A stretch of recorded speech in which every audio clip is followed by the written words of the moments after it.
Good evening, everyone, and welcome to today's class. We have questions, and please ask me your questions in chat box.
Welcome to today's class. Good evening, everybody.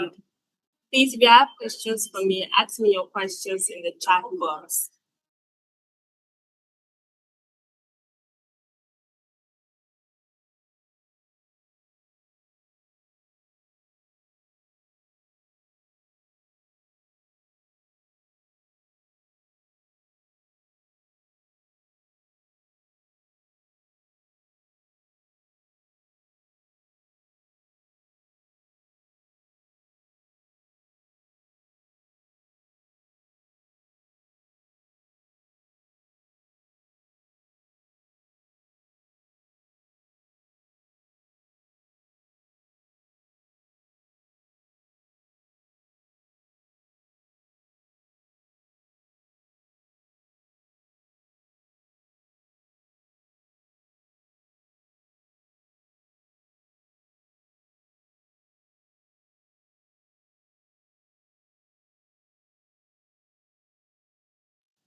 Hello, my name is Abubakar Mohammed.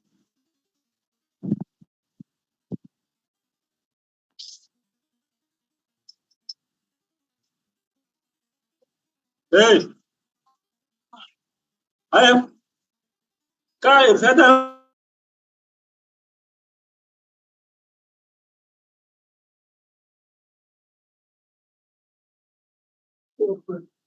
Good evening, everyone. Welcome to today's class. Please, if you have questions about the program or anything at all, ask me your questions in the chat box.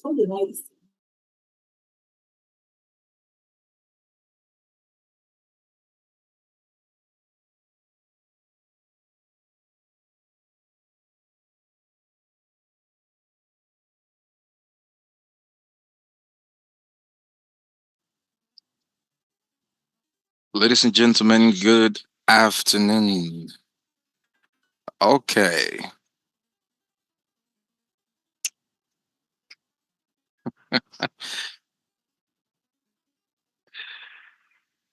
Once again, my name is Mr. Al, and today we are going to be going through visual effects, text, and motion graphic essentials.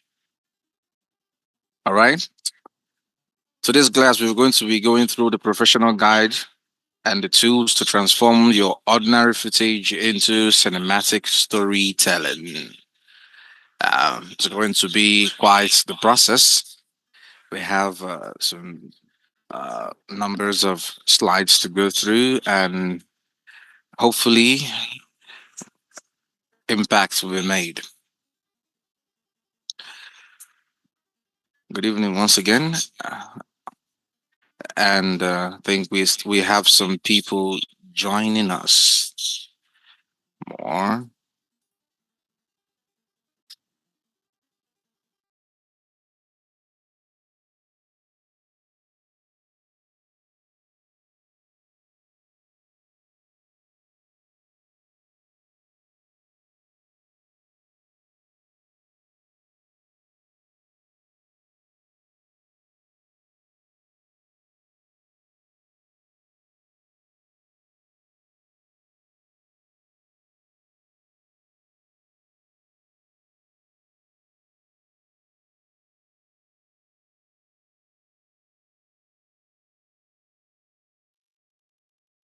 All right.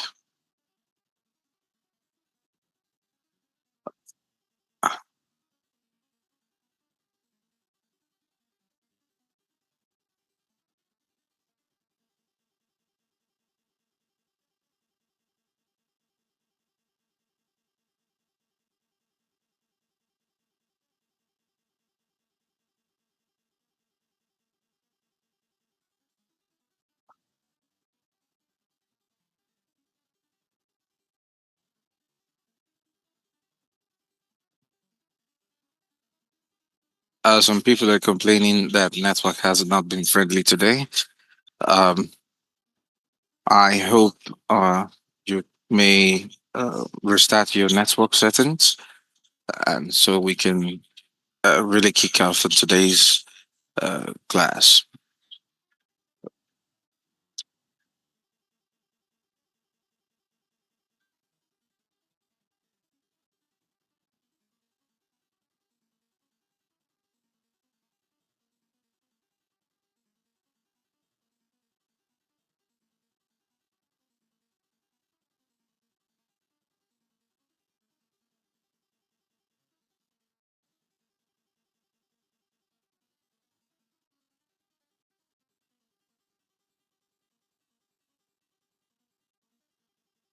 So we have in our next slide. Uh, what will movie be like without VFX?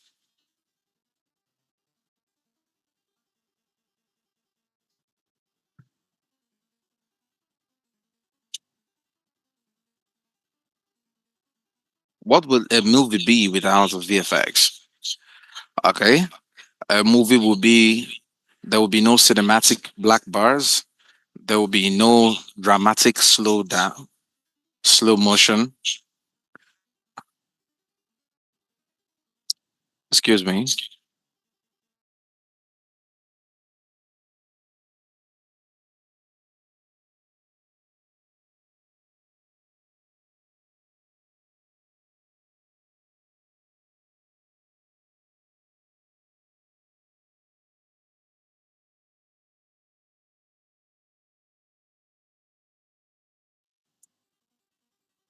Okay,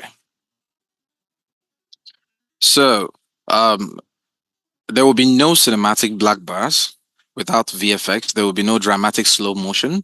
There will be no glowing sci-fi screen. There will be no tracking labels. There will be no emotional color grading. There will be no animated titles. There will be no superhero powers. And as you know, most of the superhero movies you watch, they are all made using VFX. All right. So, what is the result of no VFX?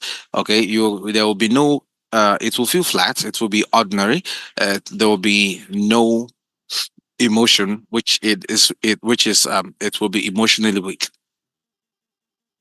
Okay, and visual effects are not just decorations. They are the things.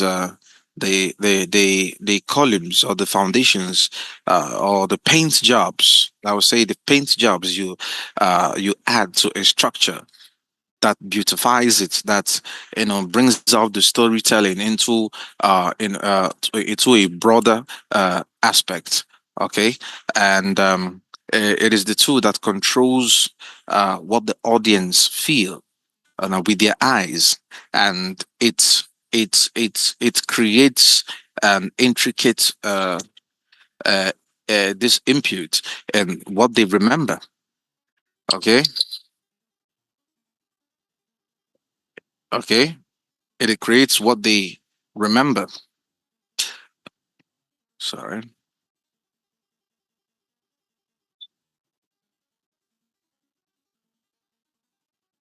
Okay.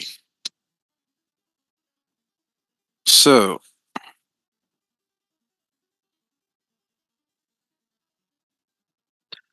the power of single effect. Okay. We have a simple blur, a split screen.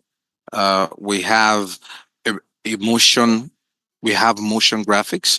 We have double exposure. Okay.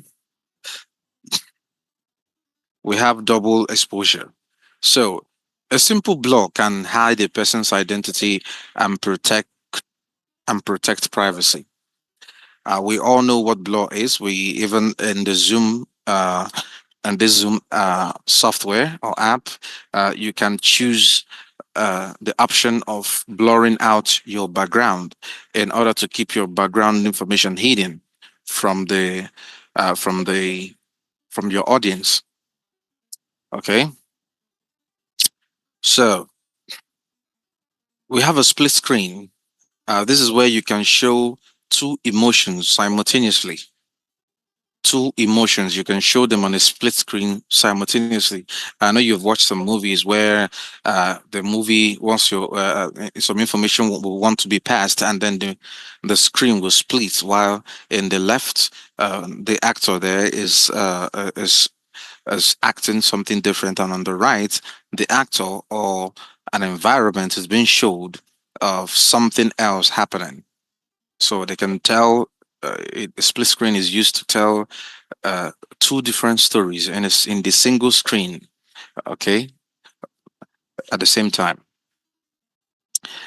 Motion graphics. This is where you can create informative and exciting uh, uh, uh, animations with your motion graphics. It's creates color. It creates uh, depth adaptation. Okay, in your in your footages.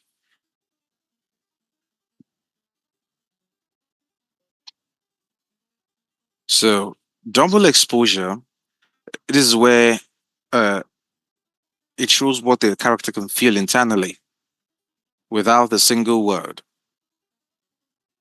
Okay, it is what shows what the character feels internally without a single word. So it is like a timeline of a montage. Okay, okay, it is like a montage. Okay, uh, where uh, where an actor or or a scene is being an information in a scene or what an actor carries out a feeling or a prospect without saying something, but at the same time will pass the message. Okay, so that is the what the double exposure is.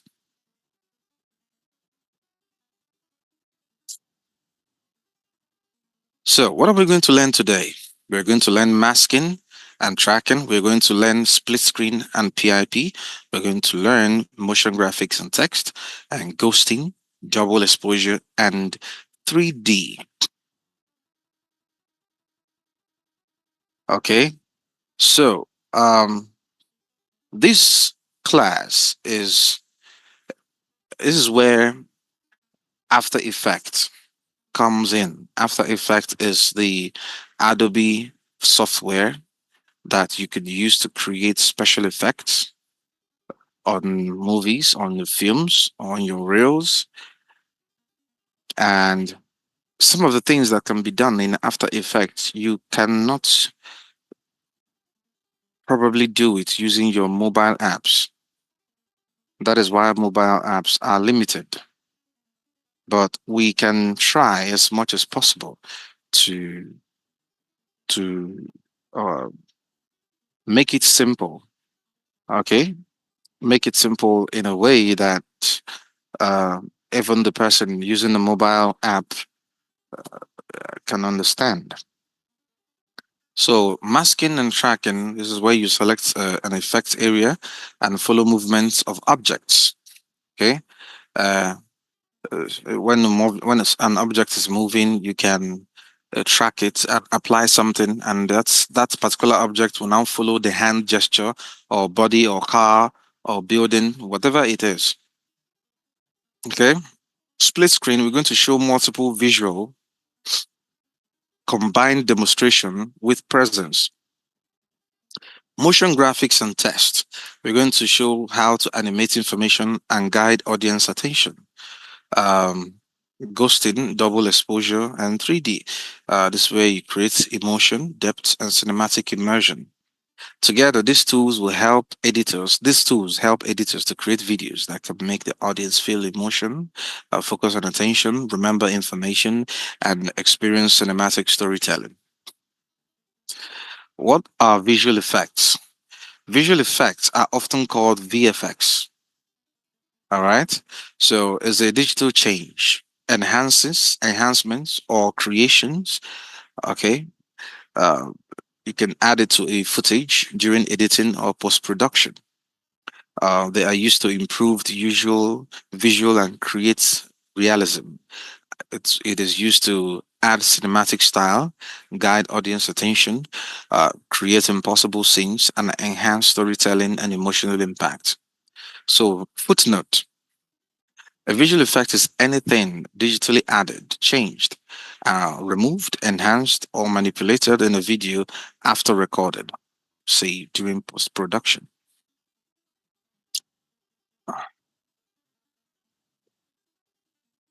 So, a visual why is visual effect used? Okay, we have the purpose, we have the examples. Visual effects could be used to hide problems. Blur, example, you can blur unwanted objects. It could be used to improve quality, color correction. It's can used to create atmosphere. You can add fogs, glow, cinematic grading, or noise. You could use to guide attention. Spotlight, that is a spotlight effect. You can add information, that is motion graphics. You can create realism, explosions, or weather. You could create fantasies, superpower, and sci-fi worlds. Supports support storytelling. Okay, you can create dream sequences. These are what visual effects are used for. Now we have five types of visual effects. One, corrective. Two, creative. Three, composition. Four, motion graphics. Five, simulation. One, the corrective: fix technical problems, brightness, color, balancing, noise reduction, stabilization. Two, creative: can create mood and style, cinematic grading, ghosting, glitch, slow motion, and double exposure. Three, compositing: you can combine multiple visuals, green screen, split screen, picture in picture, uh, any way you may see it.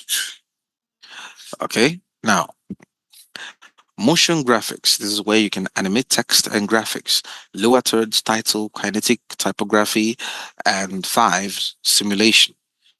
Simulation is where you digitally simulate real phenomena, that is rain, smoke, fire, explosion, and lightning. And there are simple ways to do these things, and there are the hard ways, and there are the professional ways too. So, common visual effects glance. Common visual effects at a glance: blur, like we said, hide or soften areas; slow motion, dramatic emphasis; color grading, mode creation; tracking, follow moving objects; masking, affect selected area; split screen, show multiple visuals; letterbox, cinematic framing; glitch, futuristic chaos; ghosting, dream or supernatural effects; zoom, focus attention; motion graphics, add animated information or text. Now, editing versus visual effects. These are two different modes of video editing. So in editing, we have arranging clips. In visual effects, you use it is manipulating visuals. In editing, we have the control rhythms.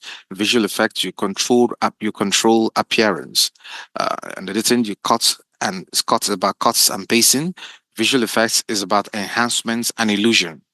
And editing is story structure, and visual effect is visual transformation. So, but the both of them work together in post production to create the final cinematic experience. Okay. So, how visual effect works, what editors manipulate. I've already told you what you are in charge of, but now this is what you manipulate. You manipulate the color and light. You can manipulate color, motion, and timing. You manipulate layer and opacity. You manipulate masks and tracking. So, industry software for this is Adobe Premiere Pro, Adobe After Effects, DaVinci Resolve, and Final Cut. Okay. So, emotional powers of visual effects. We have the effect types and we have the emotional impacts. So, we have the slow motion, and emotional impact is the drama and importance. We have the dark grading and the emotional impact is fear and seriousness. We have the warm colors, and the emotional impact is comfort and happiness. We have the effect type, the fast glitch, we have fast glitch, sorry. The emotional impact is chaos and tension. We have ghosting. Uh, the impact is mystery and dream. We have letterbox. And the emotional impact is cinematic seriousness. We have the blur. The emotional impact is isolation, focus. And we have the fade to white. That is the memory shock.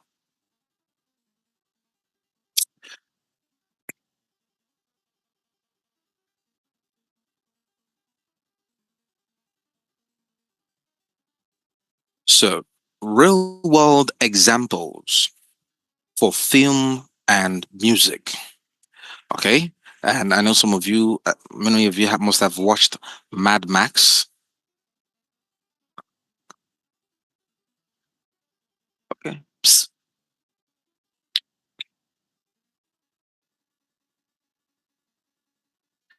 Many of you must have watched Mad Max, The Fury Road. You will feel the color grading, speed ramps, explosion, motion blur, um, which creates that a chaos and intensity. You've watched Blade Runner, but there's the cinematic lighting, the atmospheric grading, holographic effects, and compositing and build of futuristic modes. If you've watched the Avengers Endgames, is filled with CGI, compositing, motion tracking, digital environments, which creates impossible action scenes. And the music video, you see the split screens, glitch effects, animated typographics, a double exposure, and rapid transitions that creates rhythm.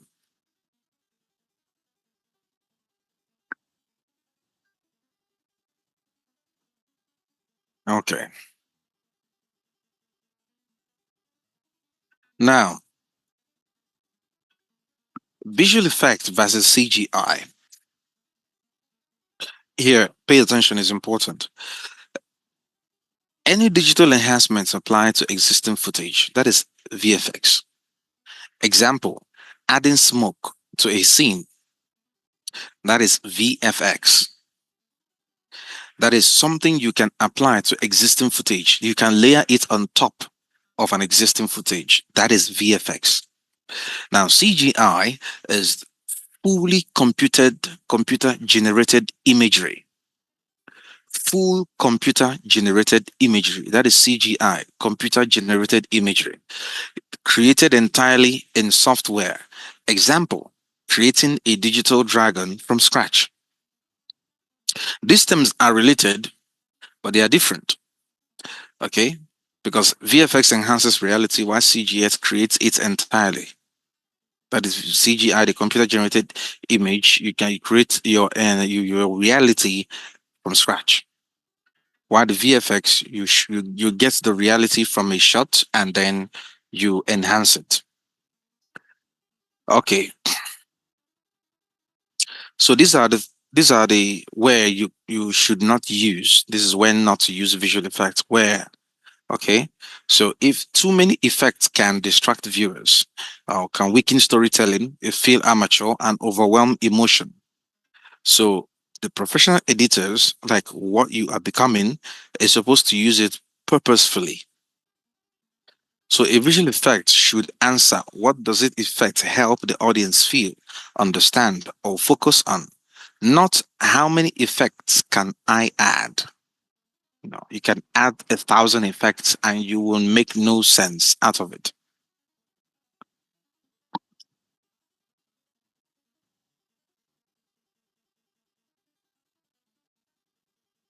Number one,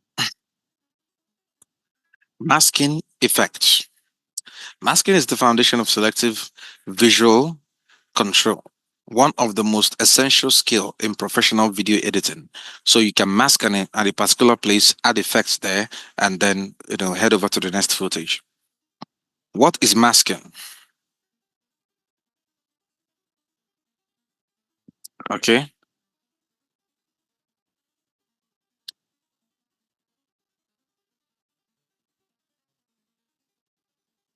What is masking? Masking means selecting only the part of an image so that you can add effects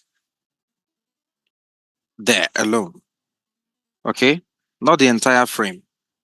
So instead of applying blur, brightness, or opacity to the whole video, a mask lets you affect one specific region. Okay, what masking can achieve? It can achieve face blur or privacy protection, object highlighting, cinematic reveal, selective color correction, and background blur and the spotlight effects, which you do, which you do on a constant, which you see, sorry, which you see in recorded on footages you'll watch on YouTube or on Facebook, okay, or Instagram, or your reels on your movies.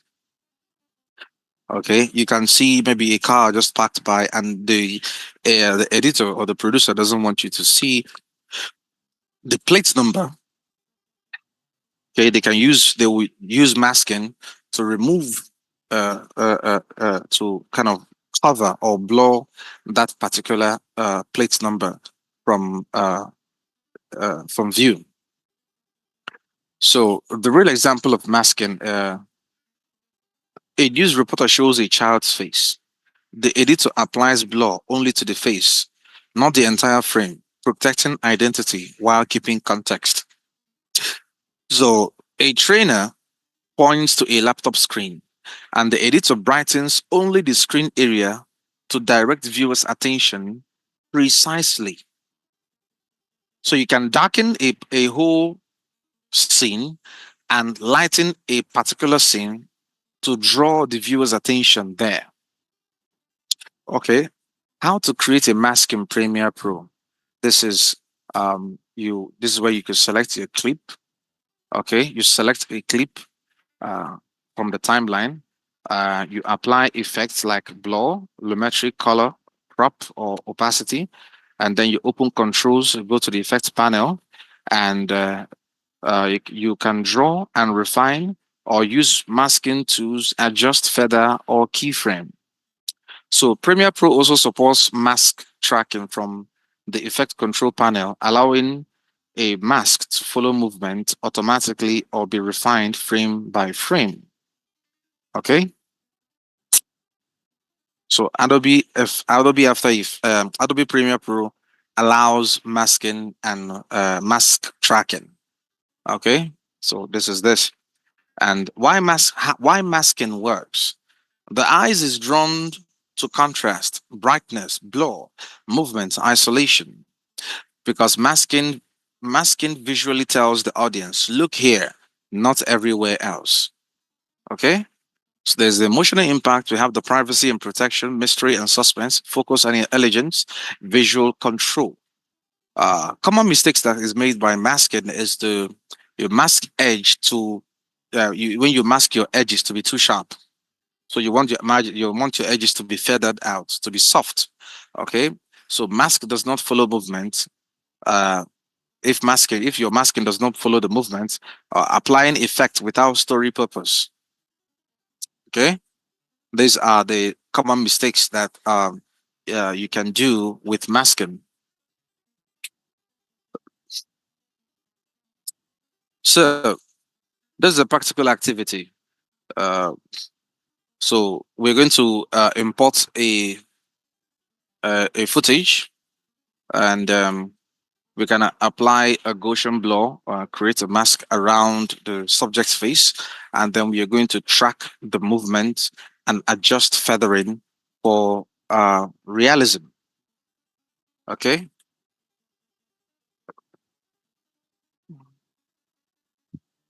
Okay. So without without further ado, we're going to open up our Premiere Pro and head over to the masking of our.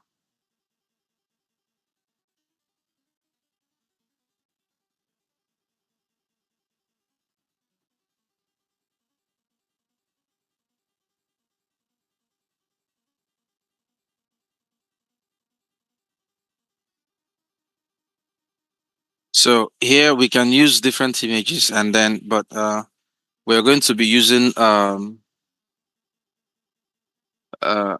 totally different image.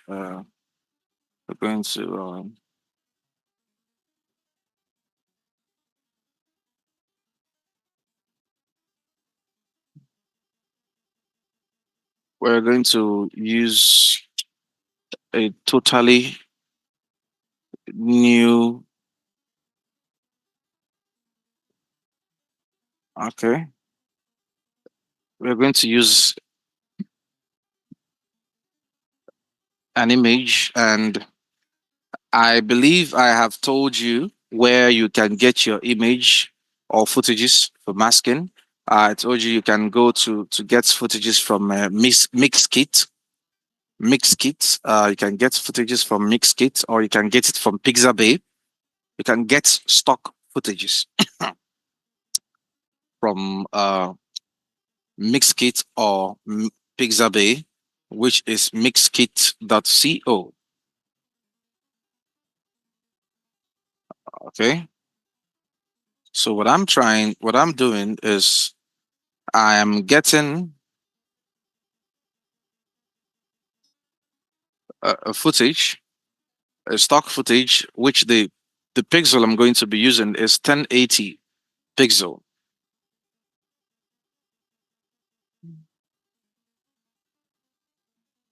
Okay.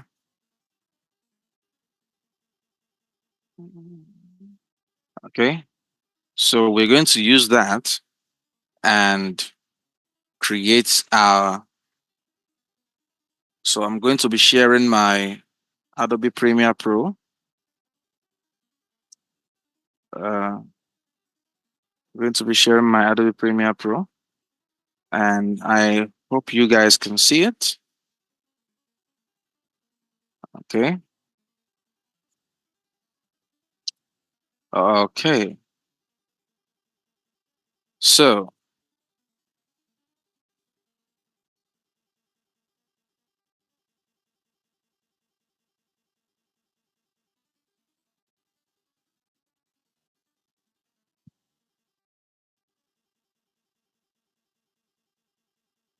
we're going to be using a 1920 by 1080 stock footage for this activity.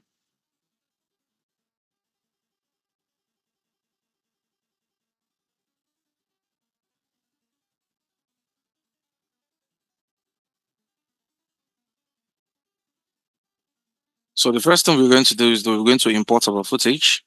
We're going to apply Gaussian blur and create a mask around the object's face.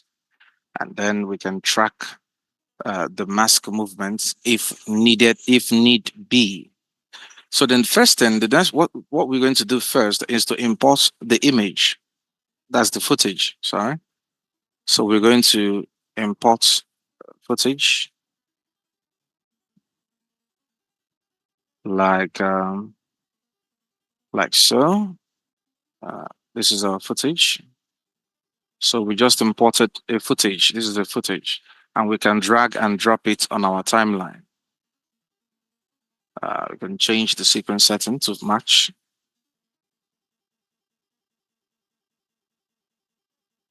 So this is the footage. So let me play it.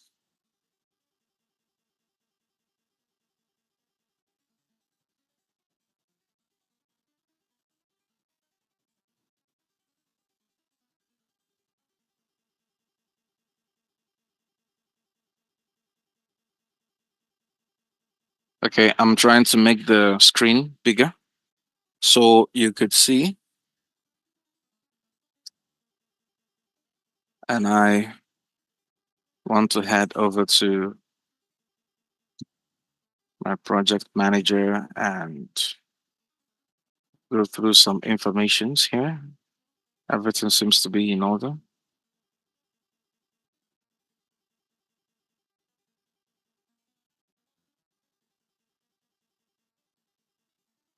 Okay.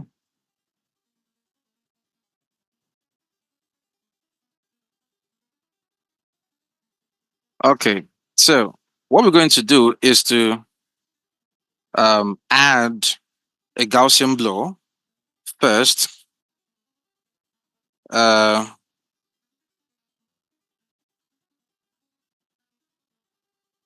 on the footage.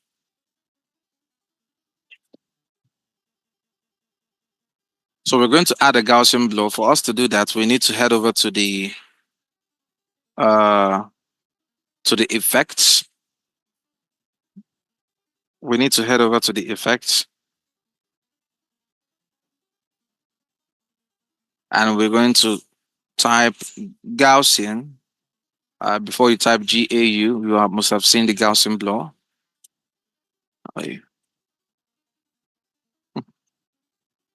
You must have seen the Gaussian blow. This is the Gaussian blow, and we can drag and drop it on the footage. And then you will notice that the footage have taken a change. Okay, the footage has changed, and the footage we now get is now blurry here.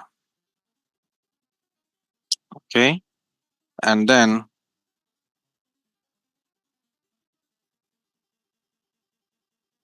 so we can now go head over. This is to this effect control, and then we see the Gaussian blur effect here, which we can turn off and turn on here, like so. And then we open it up, and then we see uh, the controls that are here.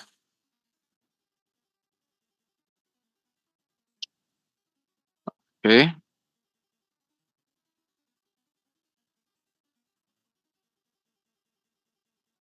so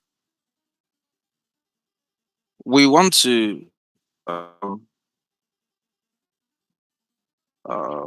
want to mask. Yeah, I've not signed it. So we want to mask it with our Gaussian blur here.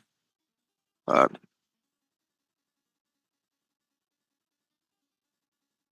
all right.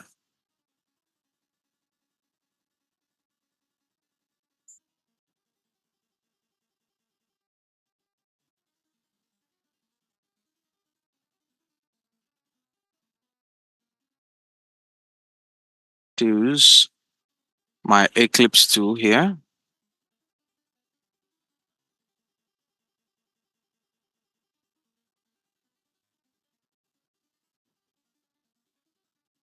Um,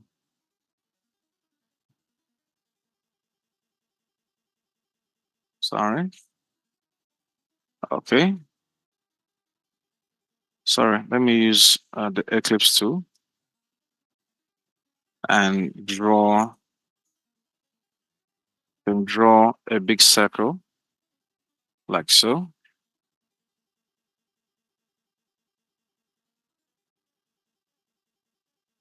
maybe over the face or anywhere.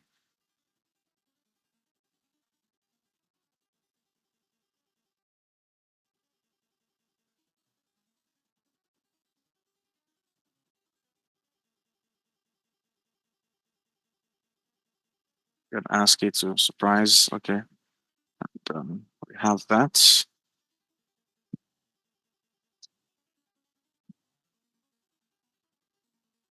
With this Gaussian blur, if we play it, you will notice the image is still there, and then but you cannot see the details on the footage.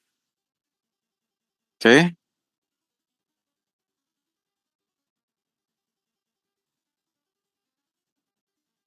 All right.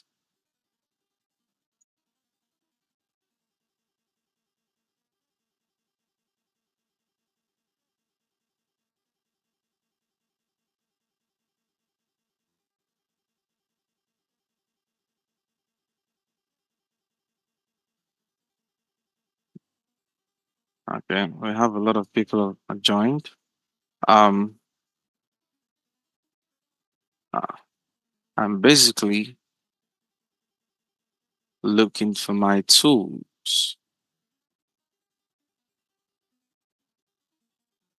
I'm basically looking for my tools. I think I must have done something that is taking my masks away. Um, this should be some sort of bugging.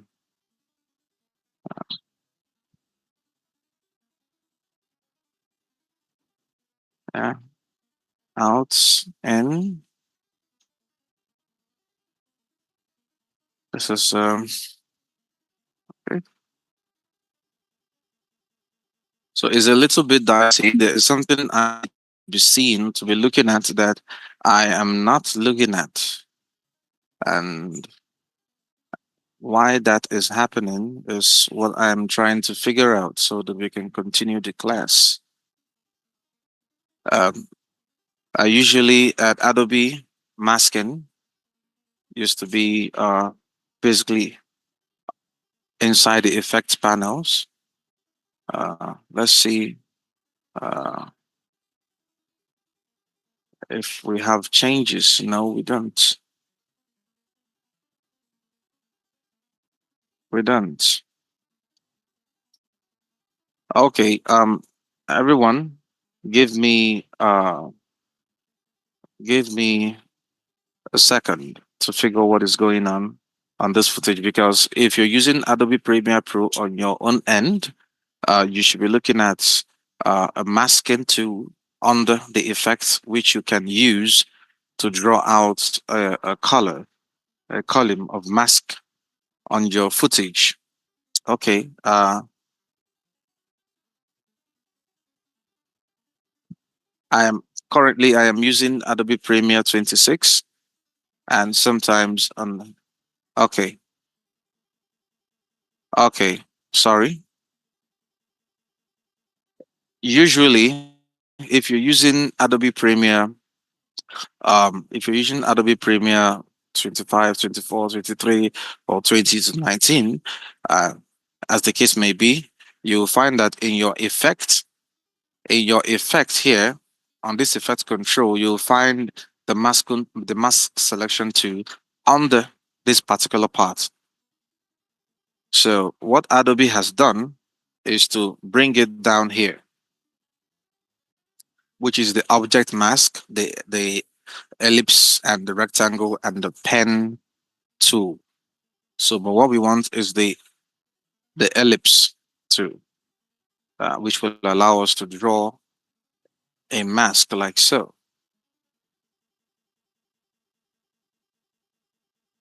And then, since we have drawn it, we can invert it like so, or this way, and then take it up. You can increase.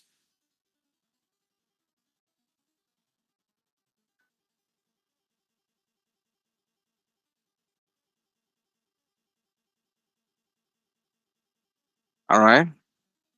So this is, you can increase where you want to blur out of the footage. All right. And then we can use nice blend modes. We can feather it out. So to make it a little bit feathered like so. So in doing this, you'll notice that the objects that the interviewer's face has been blurred. All right. You will notice. So once I am moving the object, that is, I'm moving the player, you will notice that the interviewer's face has been blurred, like so.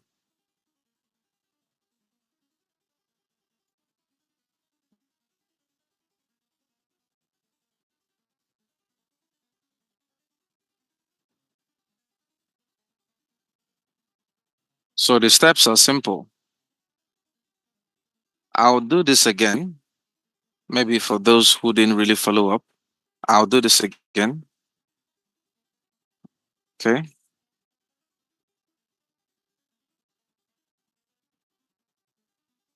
I'll do this again. So I'll go to the effects and I'll type Gaussian. All right. This is the Gaussian blur in Adobe Premiere Pro. I will I'll select the Gaussian effects. I will drag it and drop it on the footage like so. And I'll head over to the effect control.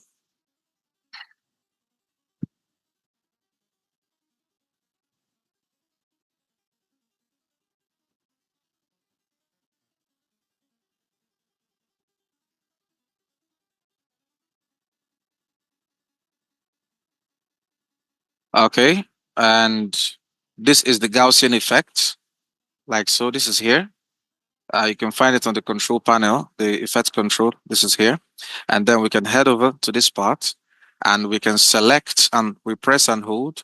We have object mask, we have the ellipse mask, we have the rectangle mask and the pen tool. So we're going to use the ellipse, which is the circle. And then over the face, we are going to draw a circle in order to cover the face of the object, of the subject. And then once we have that, Adobe Premiere is going to show us where we are covering in a red, uh, uh, uh, uh, using a red indicator. And then the next thing we want to do is to feather out the edges of these uh, footage. You remember when we add the Gaussian blur around the face, we have to feather it out and then the masking will follow up. I mean, the tracking will follow up. So this is, you have the feather here. So we're going to increase the feather in order to feather it out. All right. It adds a soft fade in to the footage. So when we play, you will notice our object, our footage,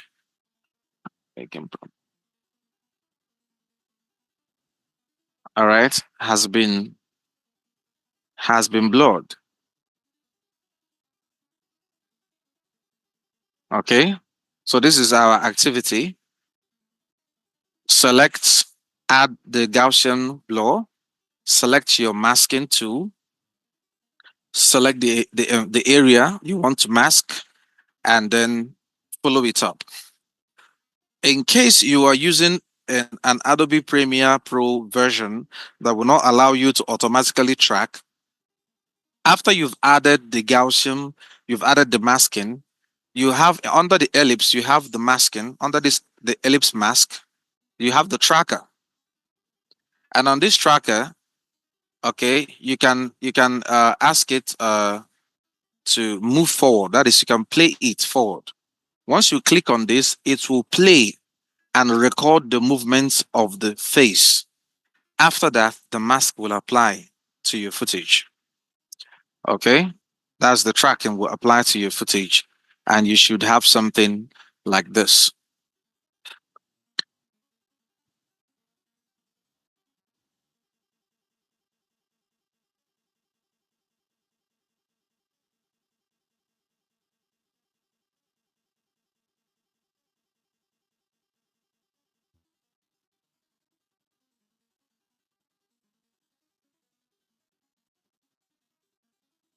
Okay.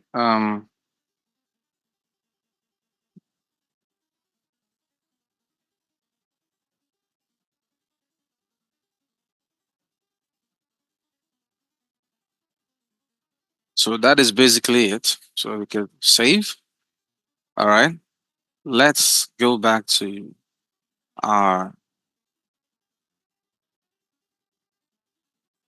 Now we have on our slide.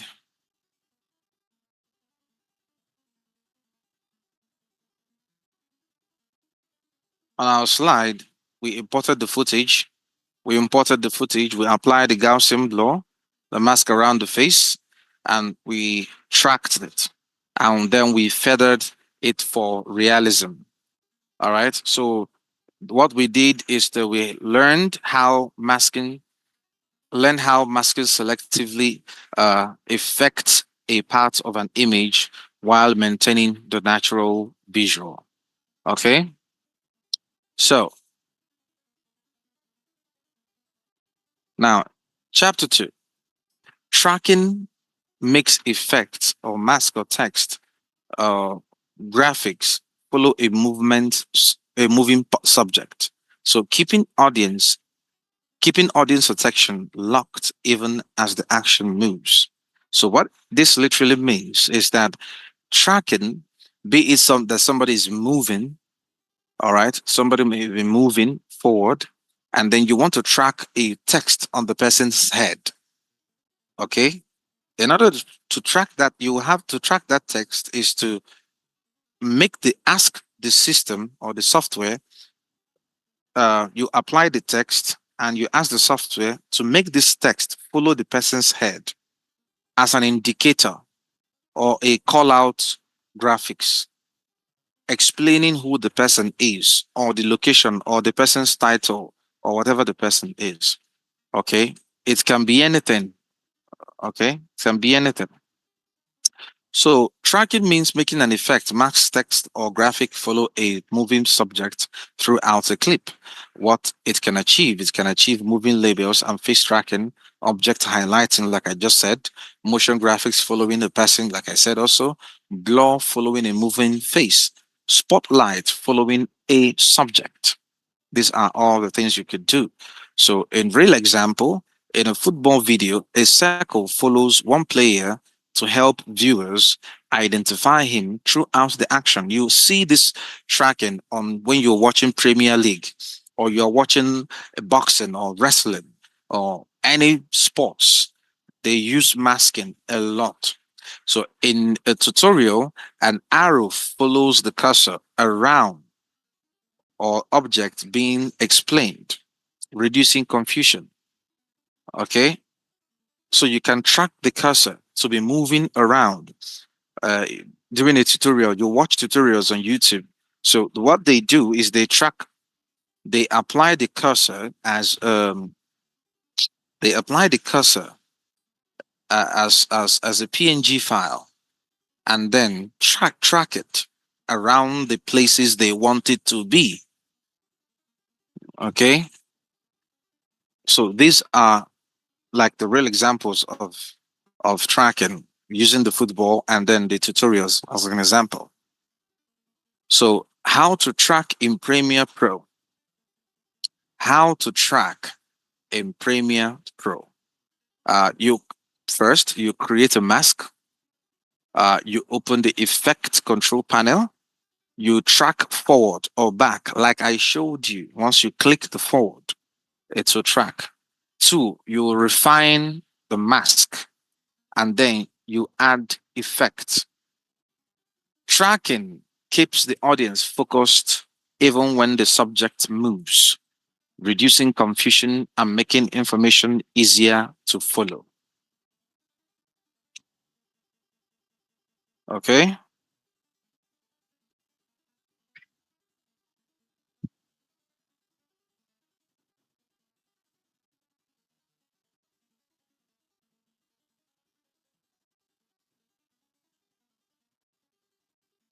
Okay.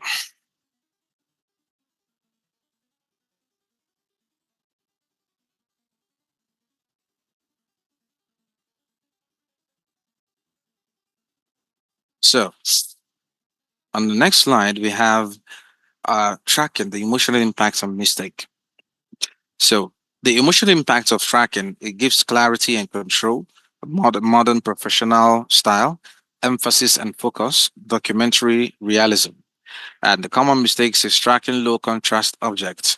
If the object is not too bright, is not too clear, tracking it becomes very difficult. Ignoring track drifts. All right. When track drifts away from the object, don't ignore it. It's a mistake. You have to fix it in real time, in your timeline. Sorry. Uh, Labels covering the subject. You don't want your tracking to entirely cover the subject if you are applying an indicator or a text on top of the subject. Using tracking when simple editing would work better. All right. So select a moving object, add a circle or a label.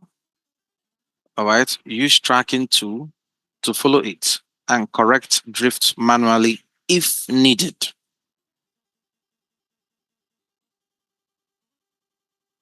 Okay.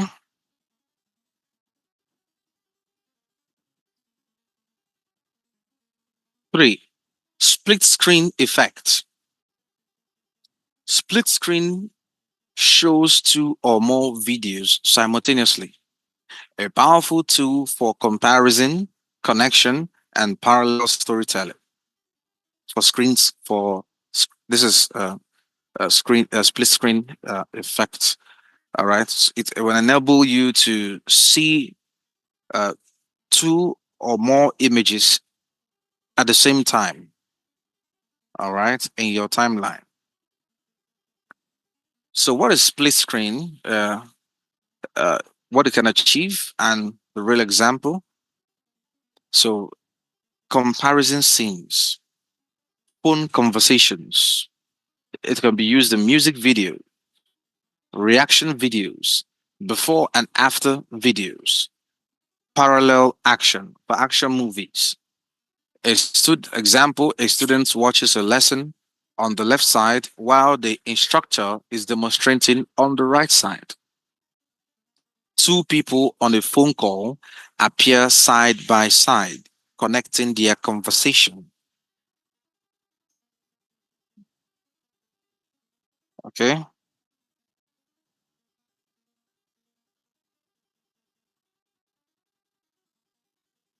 All right.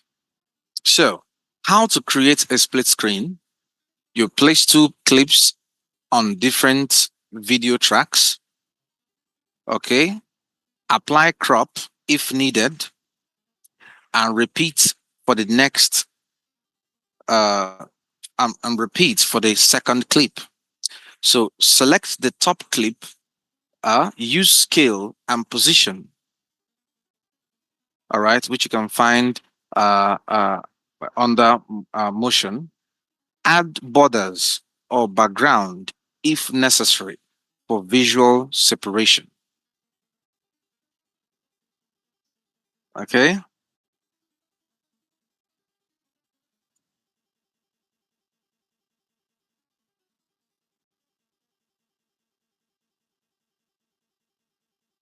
All right.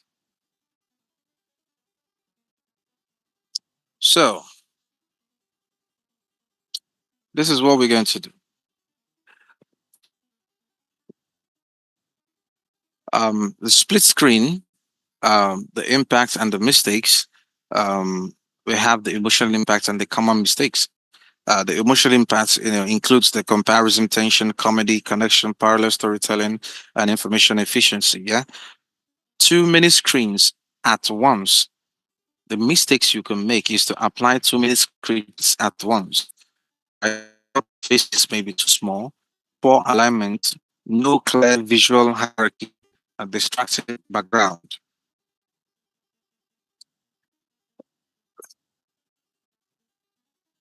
Uh,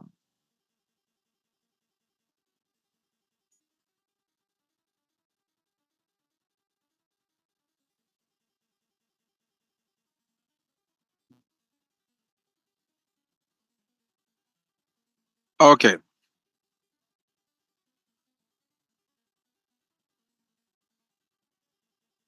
So before we get to this, let's look at what we can do uh, with the split screen.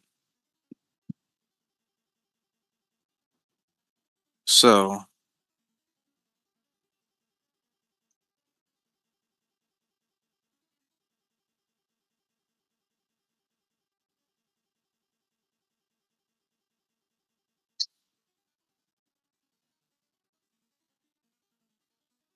we're going to look at what we could do with a split screen. Um, so it will enable us to understand this. We're going to do this in Premiere Pro. And so we're going to bring in another footage on the timeline with the alongside the video we already have.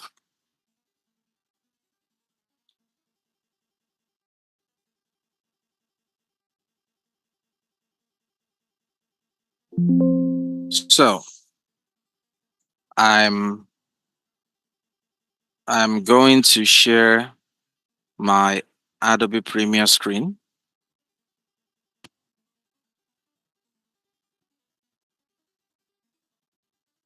So I'm going to remove the Gaussian blur. So here we have this footage. So what we're going to do is we're going to come to the files. We're going to import another footage. This is another footage. We're going to drag it on top of our timeline like so. You can just decide to make the footage be at the same timing with the other one. Okay, so we have two footages. One is smaller, so we can increase that under the motion by applying 150 because it's a 720 pixel. So without rasterizing the image. Okay, so we have this image, this footage, and we have this.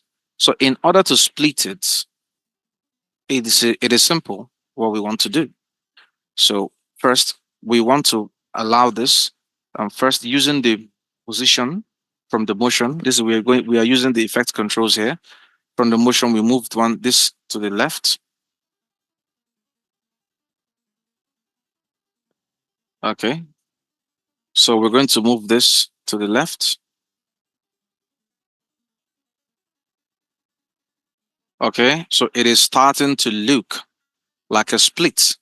And then we move this the first footage. Sorry, we move the other one to the right and we move this to the left. So the idea is to capture the information clearly. So when we play, we will notice that we have a split screen, two things happening at the same time. The first person might be talking about the other person at the right, what they are saying, if they are doing it right or not. Okay. So if you want to further, you want to create a line between the the two images, you want to create a contrast, you can head over to the rectangle and select the rectangle tool.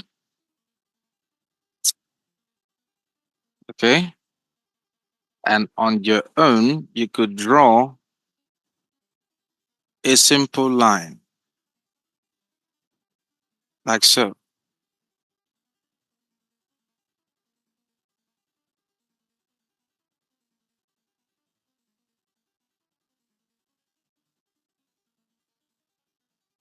Now, so going to my selection tool, I select the rectangle at the middle here. That's the rectangle line, and I will move its channel up. So you will notice there's a very clear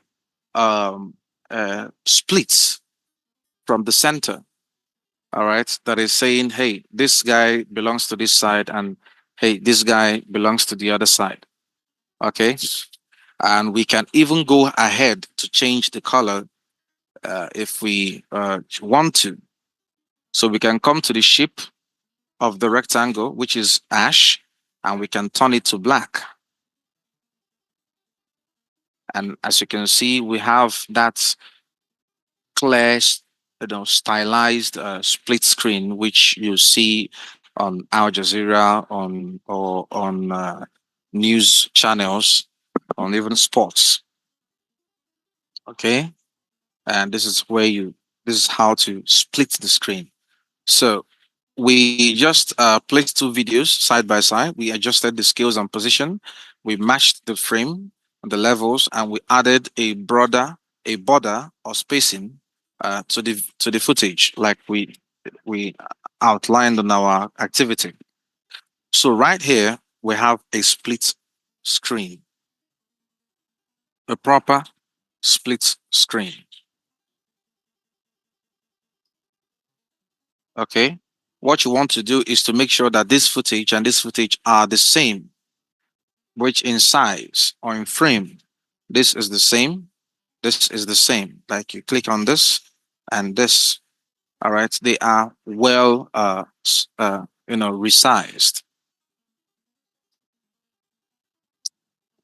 All right, that is this. So let's go back to our slide.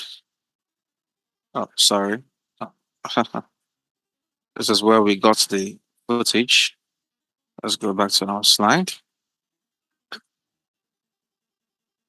So we have done this. This is what we just did, this activity. So the next is the picture in picture activity. The picture in pictures activity, or PIP, you place one video inside another. All right, they go to technique for tutorials or online lessons or reaction videos. All right, all of these things has been created like it has been created like how do I put it? It has been created like as a template that so many softwares are using. Like you can find this picture in Zoom. You can find it in different places. All right. They have been pre-made as a motion graphic template for softwares to use. All right.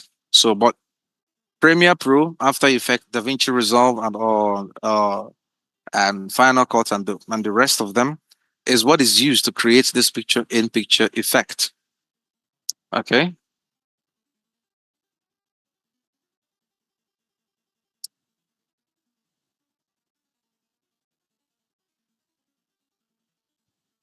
So, what is picture in picture? The common uses and how to achieve it. So, the common uses for tutorials, gameplay videos, interviews and presentations or reaction videos.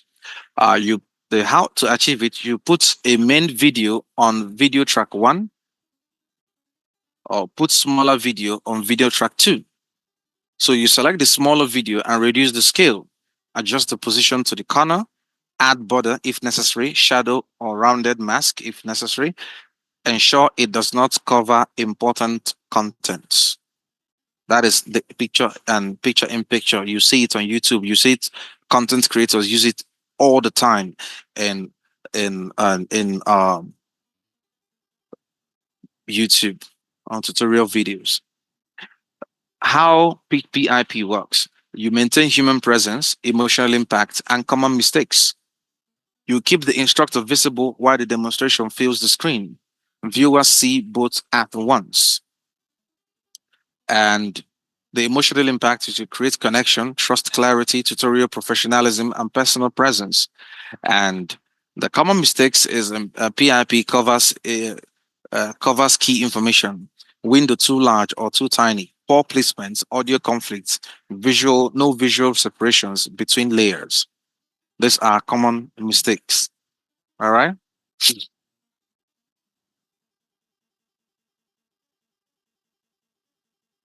So we're going to do an activity, which is the the it is a simple if I do say so myself, it is a simple um task to do. So let us share our Adobe Premiere Pro once again, and we use this as an example.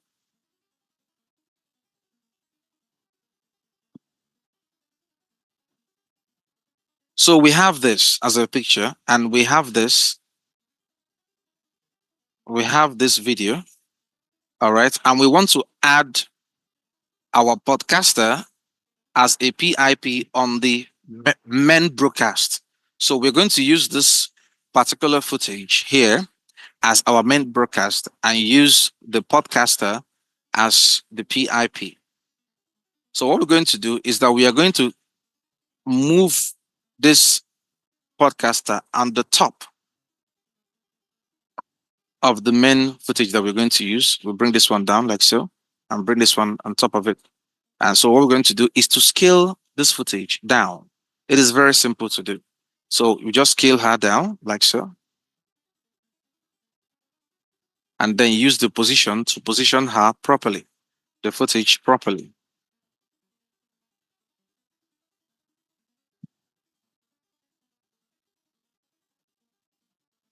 All right, something like this.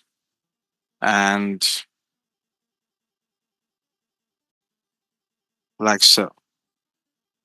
So you now see using just the scale and position, we have achieved the PIP, the picture in picture uh, footage video, and then we have it.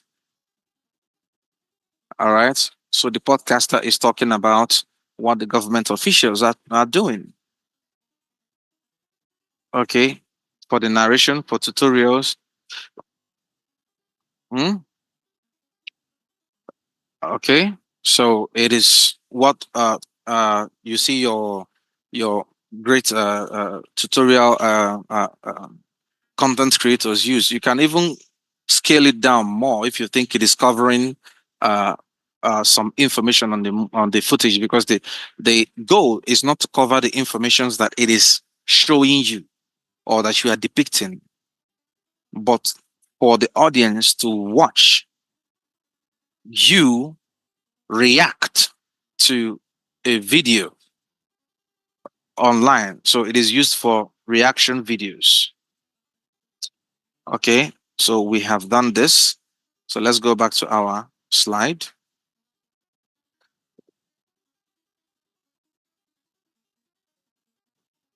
So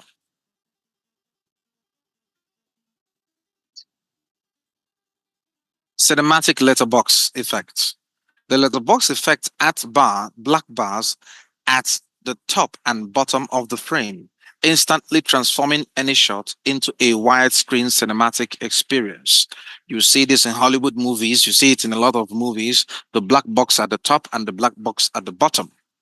Uh, like the image here is depicting, this is the black box at the top and the black box at the bottom, giving focus on the actors or the actions that are being portrayed. Letterbox means adding black bars at the top and the bottom of the video to create a widescreen cinematic look. A simple drama feels more cinematic when the black bars creates a wider frame and focus attention on the subject. It achieves cinematic presentation, widescreen aesthetic, dramatic framing, film style mood. How to achieve it? You add an adjustment layer above footage, apply crop effects, crop top and bottom equally, adjust framing so faces are not cut off. Method two, you can use a letterbox PNG overlayer if you once you download it on on the website. So why it works, the psychology in it, the emotional impact, and the common mistakes.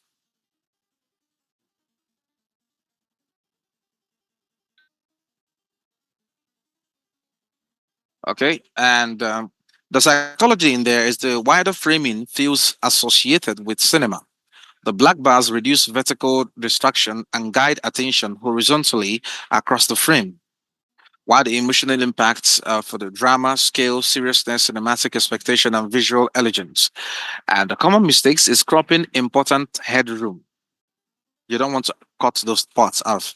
adding letterbox too badly framed shots using it instead of proper composition, wrong export ratio.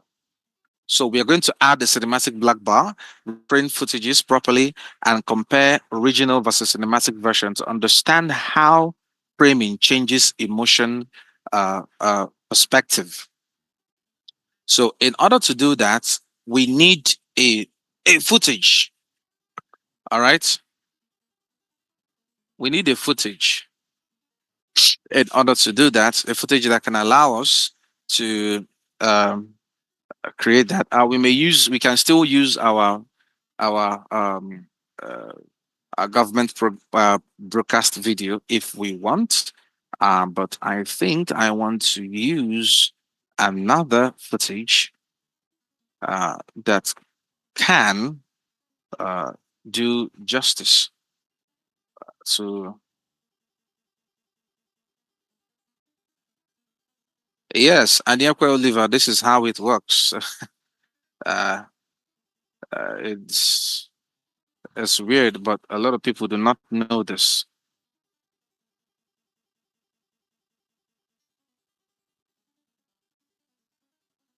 So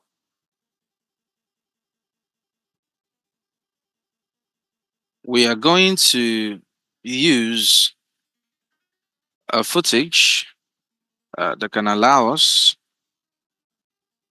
uh, make our uh, effects, feel cinematic.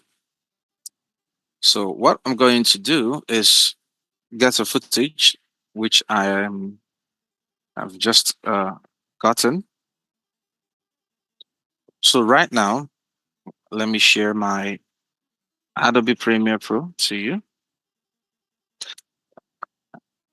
Currently, we're going to push these guys aside. We don't need them for now.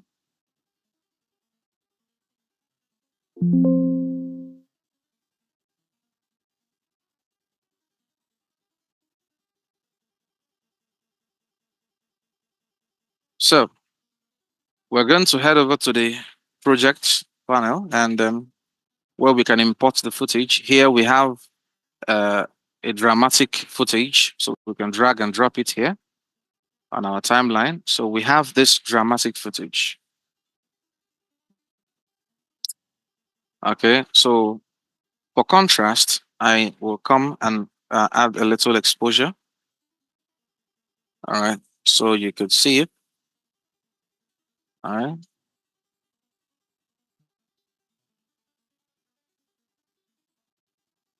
Okay.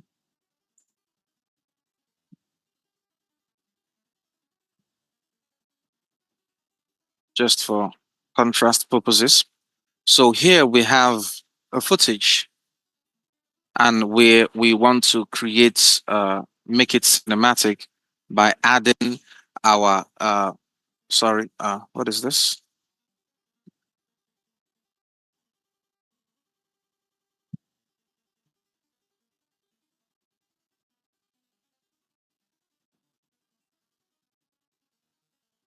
Um Something is covering my screen.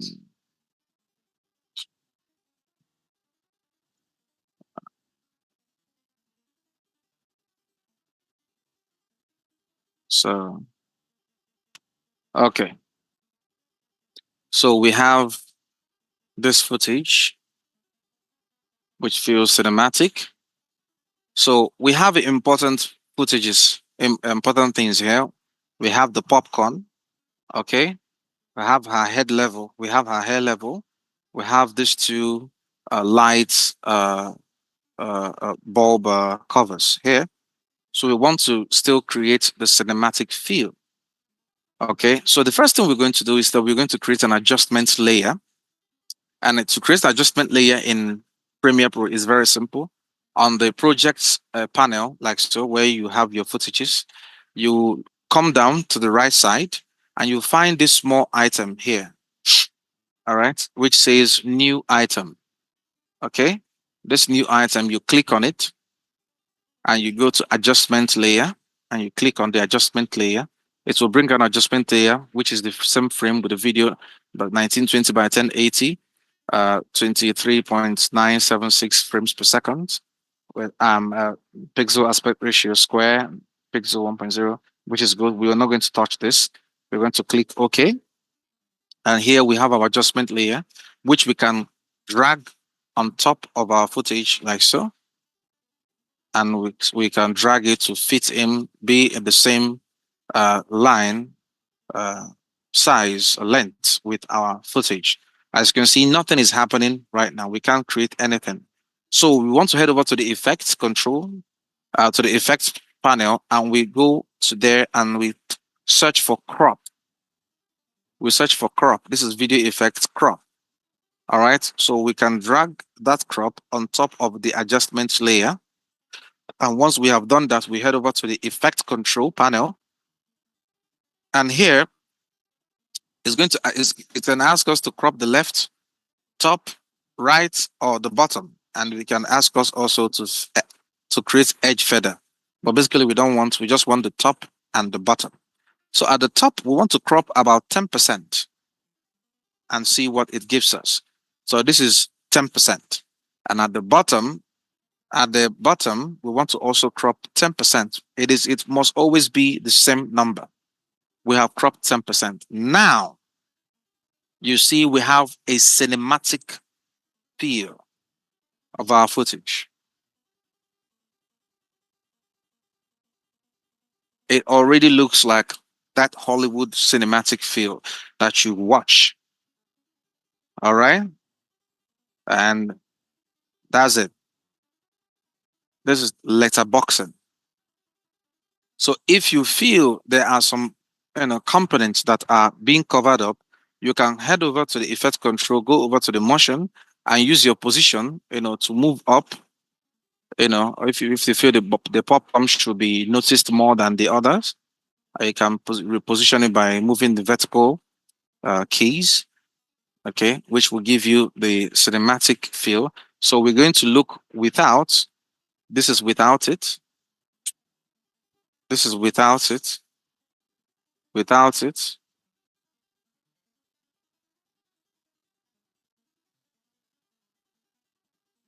And this is with it.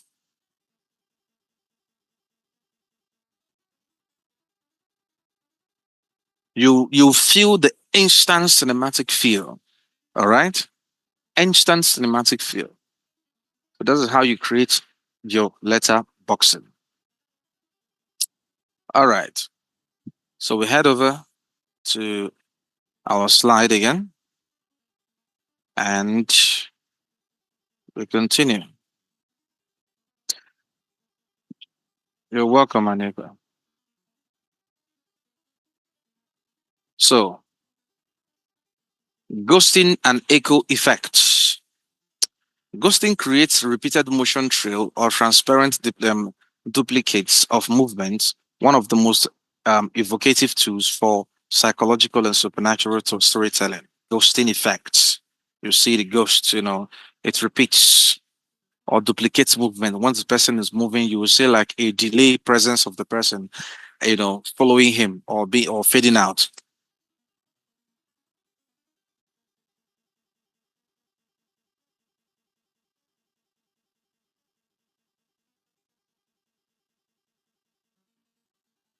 Ukwani, it is called letterboxing because footages are seen as box, squared, rectangular box. Okay, so boxing it in means like you are compressing it. That cropping means like you are pressing the top or the bottom against each other to box it up. Okay.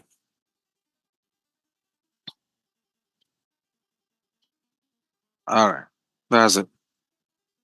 So ghosting creates repeated motion trail or transparent duplication of movements. Echo creates delayed visual repetition of motion. What it can do: dream effects and memory sequence, supernatural visuals, drunken or dizzy feelings, time distortions, or psychological confusions. Real example: a character walks through a hallway while transparent motion trail follows behind them, suggesting trauma, memory, supernatural presence, or psychological instability. How to achieve it? You duplicate the first clip above the above the other one, offsets the upper clip slightly in time, lower the opacity, and blur if needed. So you can repeat with more layers for strong trills. Okay, that is one simple way to do it. Uh, uh, there are other ways using effects.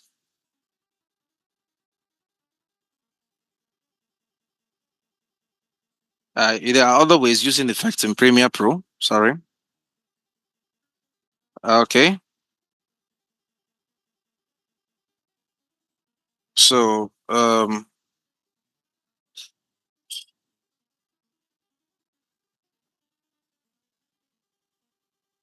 there are other ways using the effects in Premiere Pro, which we are going to look at right now. So we can go to Premiere Pro. We have done this one, and we can take it off. So what we want to do is we want to look for a footage where we head over to um, we'll head over to um,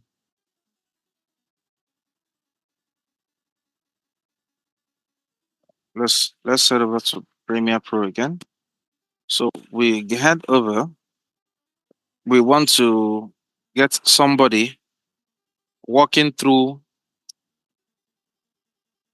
a hallway. Let's because we want to use a movement as a footage for movement. Okay, so we have to.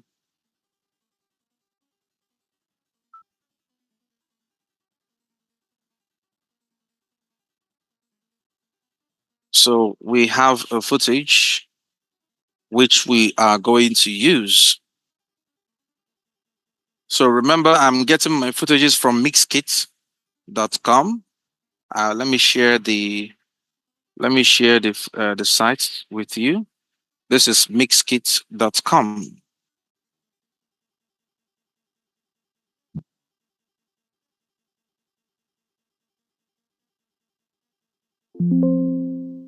Okay, this is mixkit.com.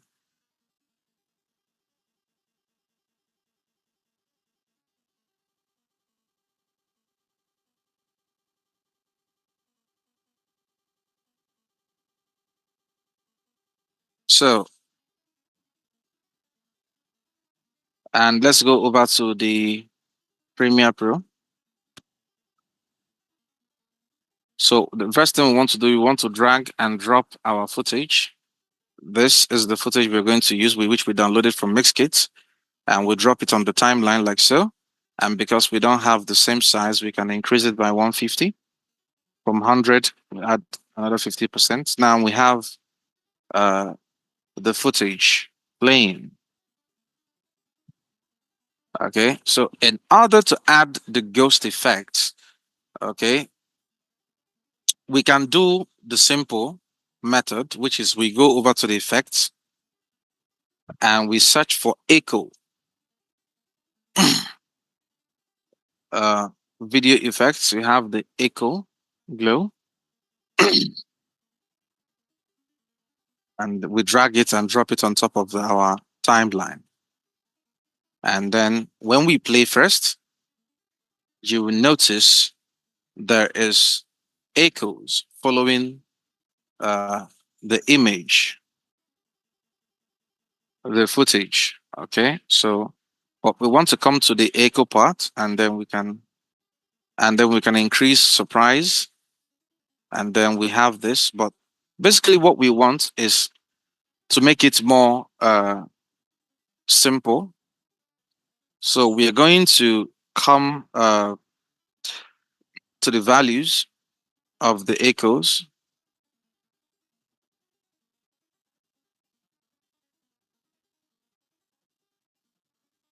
So if you continue to move seeds around, you'll find you get this. All right. To me, all right, this is like the simplest way to create that dreamy echo effect. All right, in Premiere Pro using echo. You now see the way the footage is. You will now see the way the footage is. All right. It looks dreamy, like somebody is remembering something or a ghost is walking by. So this is the footage without the echo effect, and this is the footage with the echo effect. Okay. It creates, if you look at the lights, uh, it creates some other light changes. And echo effect comes with two colors. You can choose between the colors which you want. You can choose between a reddish or bluish color to give you, depending on the kind of contrast you want. All right, it will still give you uh that feel which you require. All right, it is the easiest way of creating uh uh uh these steps. You can increase your steps if you want. You want to make it too dreamy. Okay, you can increase it to maybe the highest number, which we have here is 32. Okay, so we have echoes.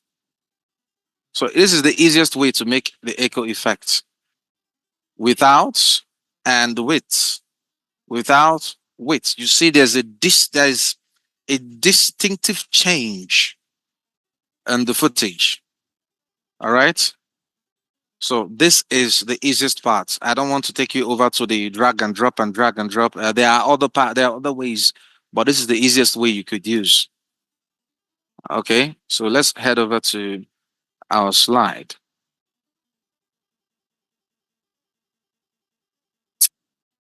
Okay, so double exposure, double exposure, double exposure blends two images or videos together. One of them is one of the most creative visual storytelling techniques in modern filmmaking. That is it. As you can look at the picture here, you see the video. This is the footage, and then there's another footage of the city around the body. That is the double exposure. All right. Double exposure, you blend two image or video together so they can appear inside one or inside or over each other, combining literal visuals with symbolic meaning, which can achieve what it can achieve artistic storytelling and emotional symbolism, music video art aesthetic. It is used mostly in music videos. It is used in movies, but of course, in many movies, of course, but in music video, it is a thing. Character psychology, memory imagination, and identity conflict. So, real example, a character's face blends with city traffic, suggesting stress, ambition, and or emotional burden. You must have watched these things in movies. Okay. A woman's profile blends with ocean waves, suggesting grief, peace, or memory. How to create double exposure? Place symbolic footage on a video track. Place the face or main subject on video track 2. The symbolic will be on the 1. The face will be on the 2. Change and blend, screen, multiply, or overlay. Adjust opacity and use mask if needed. Of course, you're going to use mask, all right, to cut it evenly. Match color grading emotionally to unify the blend. Common mistakes, unrelated visual combination, blending too messy, subject becomes unclear, too much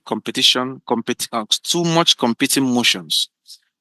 All right, so activities, you blend the face with symbolic footage, experiment with blend modes, and adjust opacity and masking. This is what we are going to, so before we go head over to the next one, this is what we're going to do. Okay, so let's head over to Adobe Premiere Pro.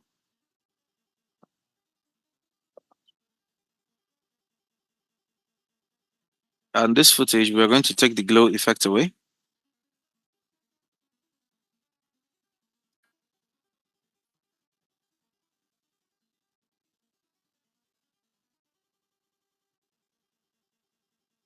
So let's say on this image that the person, let's use this as the symbolic footage. What is why am I getting this every time?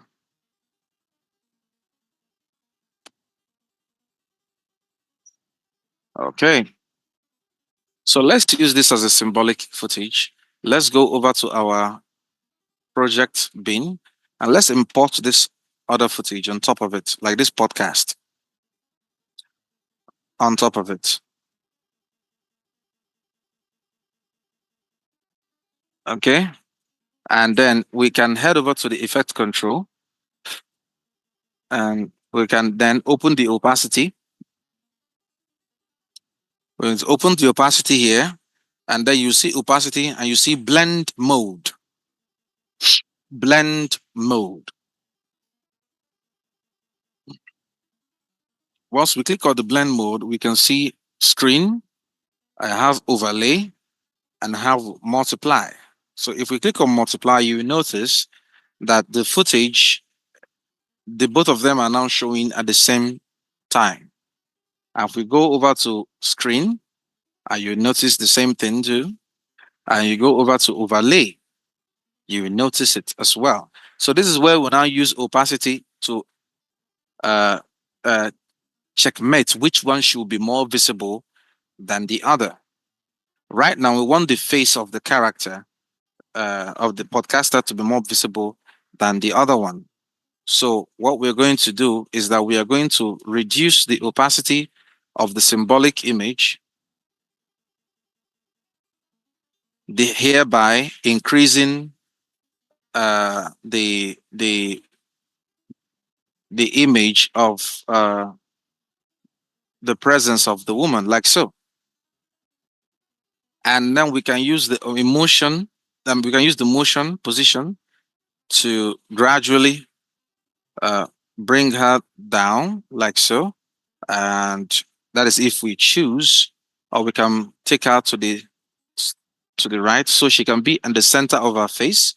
And then we use scale to scale it up to cover every side.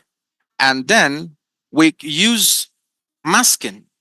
Of course, I told you, uh, masking is important in this kind of editing.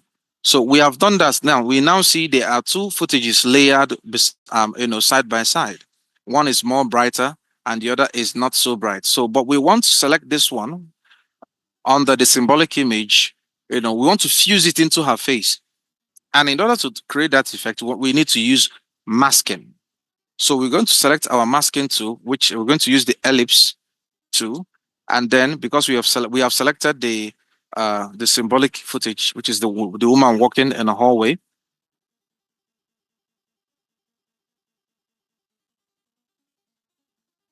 Okay, so we now draw a mask around her, like so.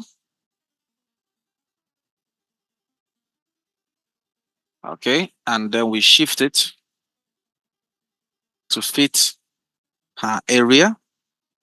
And then the next thing we're going to do is to feather it. So on the mask, we have the feather, like we did the other one. We feather her, like so. Okay, and there we have it. She is fully blended. We can choose to use uh,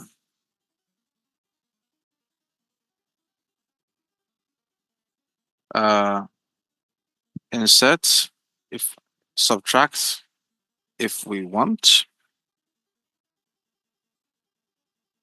But the rule here, the rule is to make sure. Let me use this part. If I mute this, okay.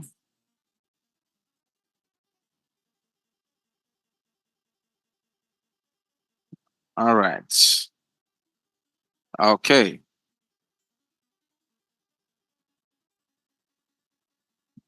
So when we play the footage,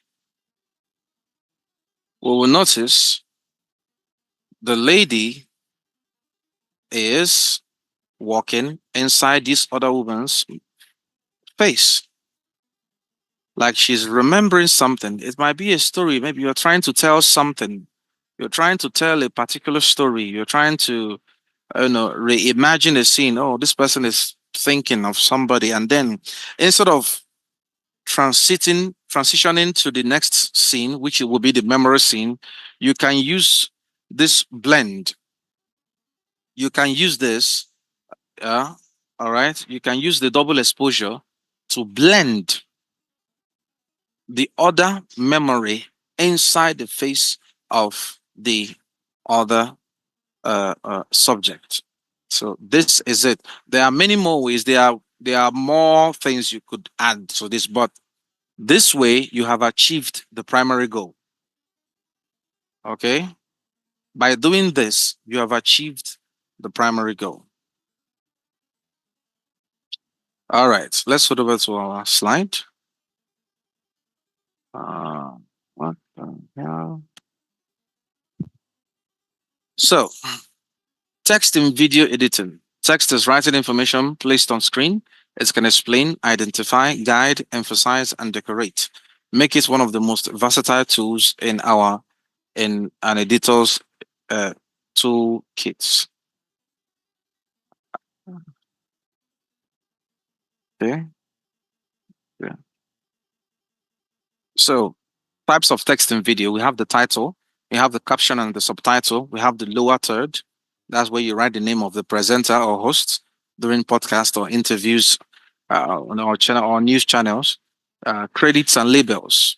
This is where you acknowledge the cast, crews, contributors, labels, identifiers, object, tools, locations, and instruction on screen. So titles introduces scenes, sections, topics. Example, introduction of videos. All right. So text and videos have different things they do. Okay. So it makes a good text should be readable and short, well positioned with high contrast, consistent in style, visible, long enough to read, not covering faces. How to add that? So you can open the essential graphics panel, use the type tool, add text in the program monitor, adjust font size, alignment, color, position, animate if necessary, use caption tools for subtitle. So, how text works and common mistakes. Um, Text improves information processing. It helps viewers understand who is speaking, what matters, what action to take, and what topic is being discussed. The emotional impact is crisp professionalism, urgency, clarity, identity, authority, rhythm, and comedy. Common mistakes: too much text is not good. Fonts being too small fonts, poor contrast, wrong spelling, inconsistent styling, text disappearing too quick. So, the activity we're going to do, we're going to create a lower third for a speaker using a readable font and proper placement. All right, then add subtle animation if we can. So here in Adobe Premiere Pro, we are going to be using the podcaster. Of course, we're going to take her stuff to normal. So what we want to do is to simply add text. Maybe her name is Susan, and uh, we're going to use the text tool.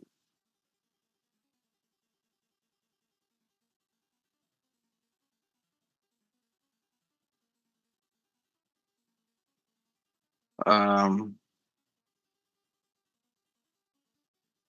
Where did our tool go?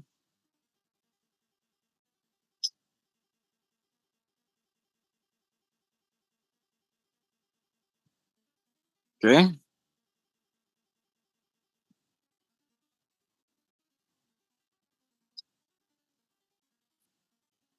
All right. We can head over to the Windows and we search for text.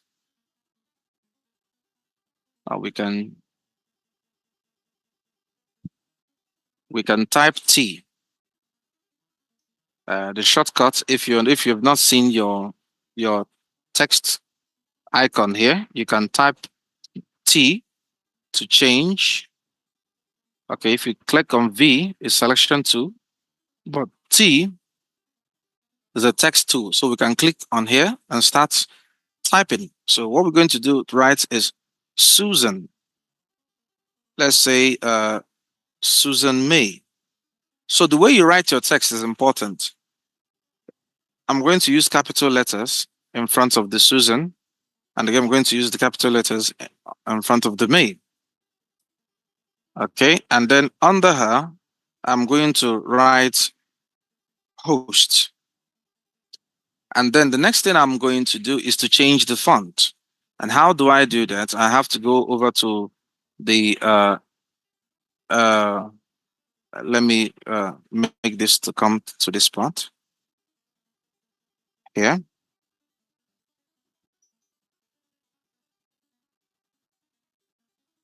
We'll head over to the effect control. This is the text. So if I turn it, the text will disappear. So I'm going to increase it. I'm going to change the font. I'm going to use Montserrat. I'm going to use Montserrat bold. And for the hosts, I'm going to use light. Okay, to give you that distinctive difference. And the Susan May, for the Susan May, I will highlight it and I will increase the size of her font. All right, to give distinction. And that is just about it. All right. So clicking on the text.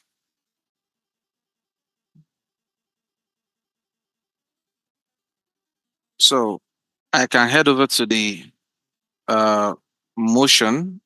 So I can reduce the size and then I can use my hand and drag it and position it. Or I can use the position tool to do so as the case may be. But it contains masking. So I have to open up the tool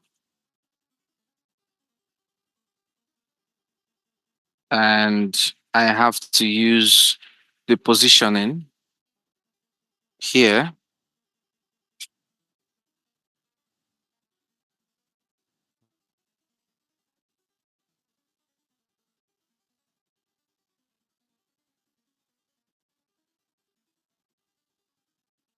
I think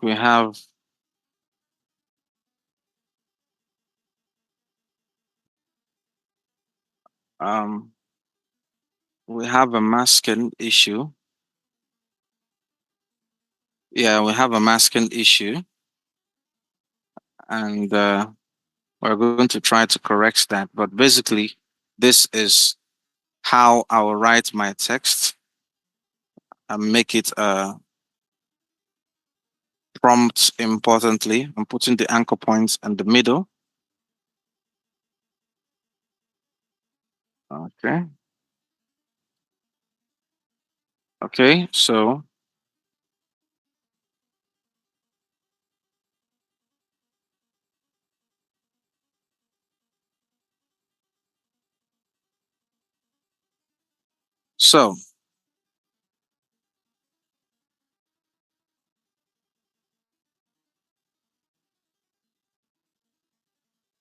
in doing so,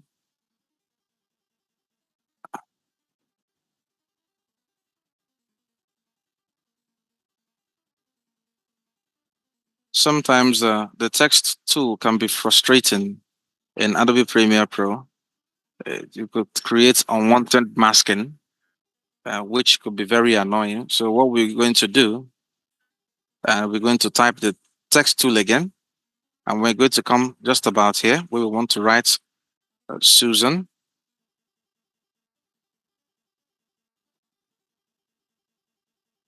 Susan May. And under, she is the host. And then her hosting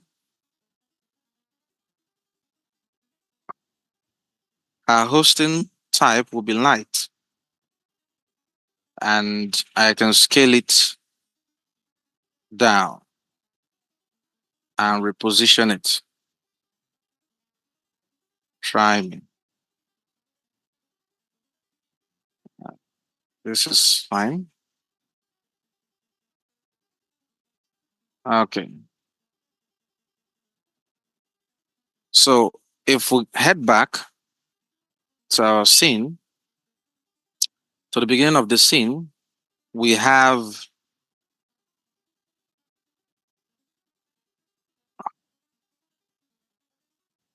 Susan May. The texting is proper because we have the entire footage to ourselves. Her name is well separated. And if we head over here, we can drag the host name just quite below. Uh, so we'll have something like this.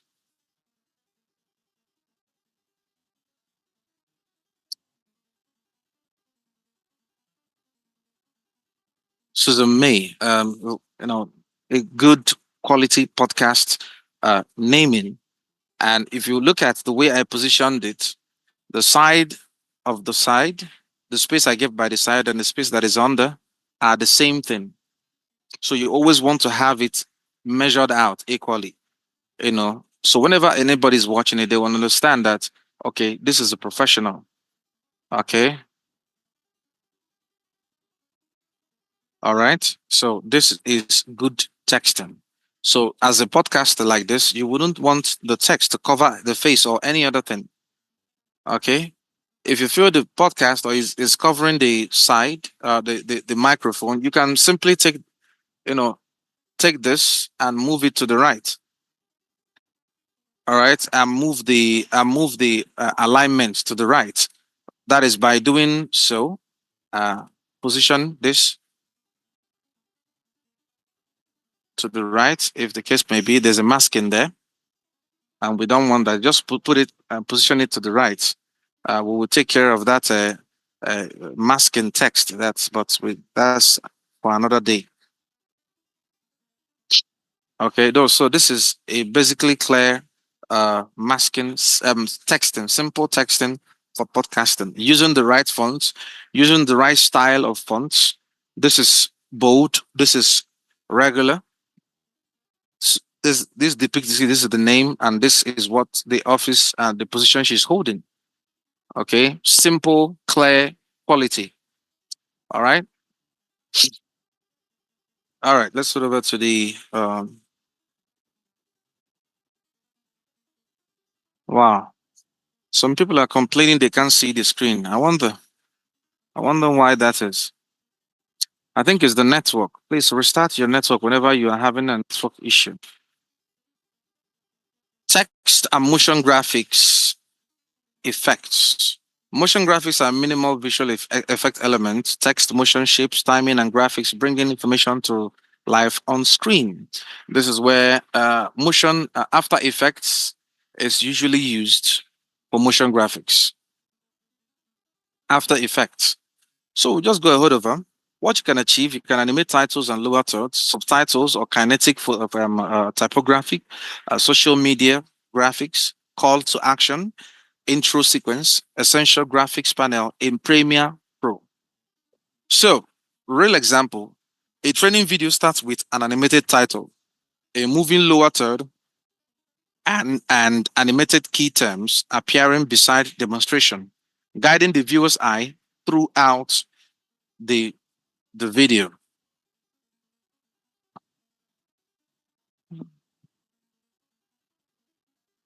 Okay, so you have to check your internet.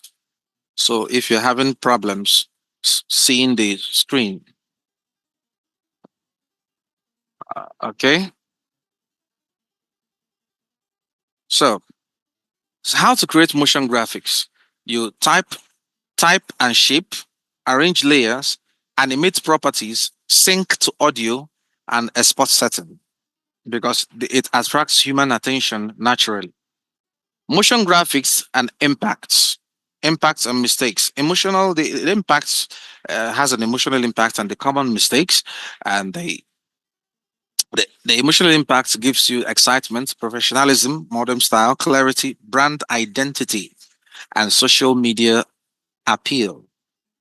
And the common mistakes: animation is too fast, too many voices, too many moving elements, distraction, effects, text competing with visual, and poor brand consistency.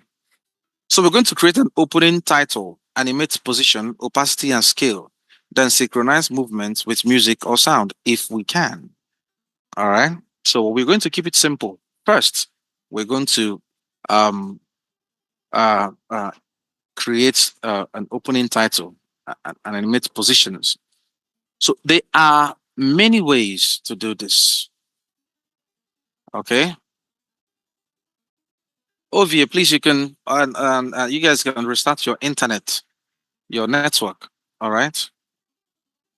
The class is almost rounding up, so you follow through. All right. I'm going to remove this Susan May that I wrote here. I'm quickly going to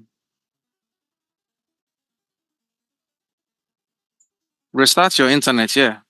Restart your network, and then you can, uh, believably, you can have more clearer network. So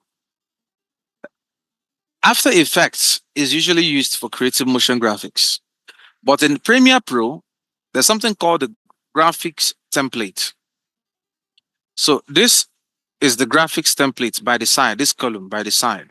And you can see already that we have uh, uh, graphic templates. We call them MOGRATs, as the case may be. And there are hundreds, thousands, if not millions of them available in the market. And there are ones you can download for free, and there are the stock ones that Premiere Pro came with, and the ones you can create yourself if you are feeling, if you cannot, really do some of this by yourself.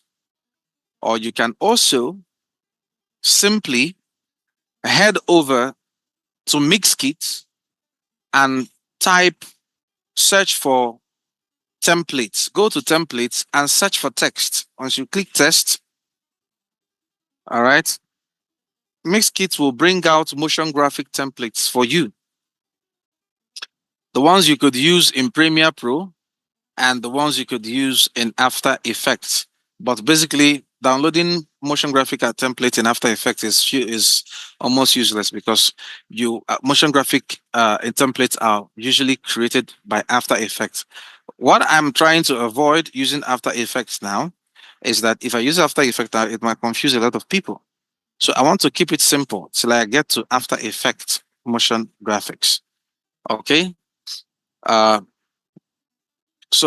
if I downloaded this particular uh, motion graphics in Mixkit, lower third, it's called Discover Mixkit. So I can drag and drop it at the beginning of my uh, timeline, and it will load up.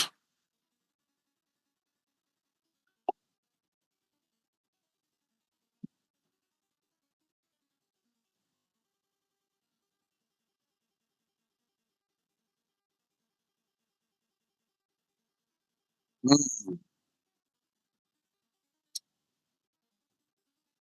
Um,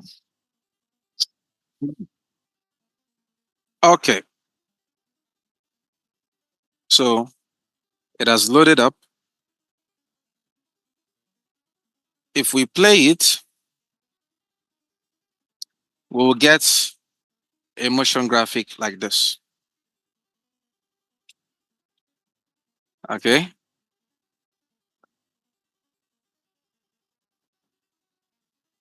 you will watch the way it appears. These are made using After Effects. And when you create it in After Effects, you can now save it as a motion graphic template, which you can now use in Premiere Pro. So I can render the file so I can have a smooth um, preview.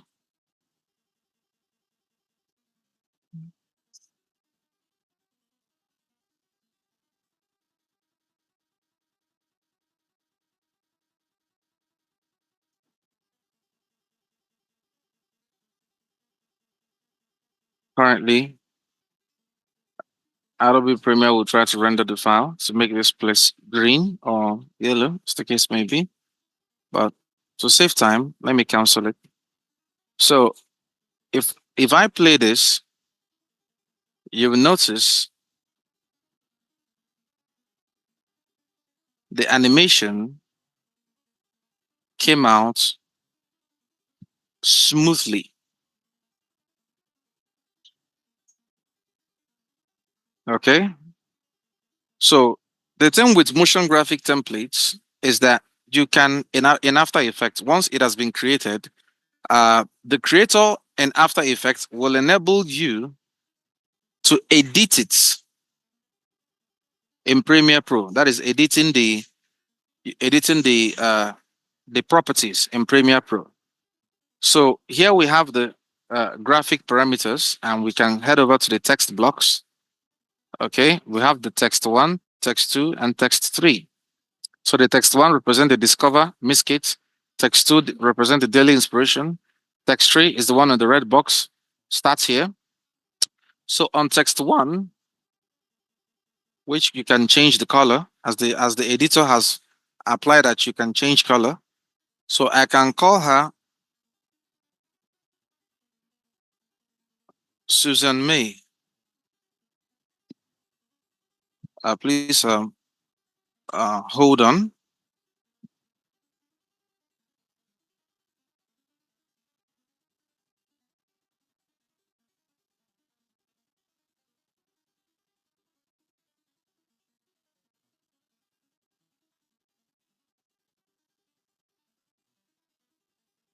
So we can name it Susan May, and it will appear there.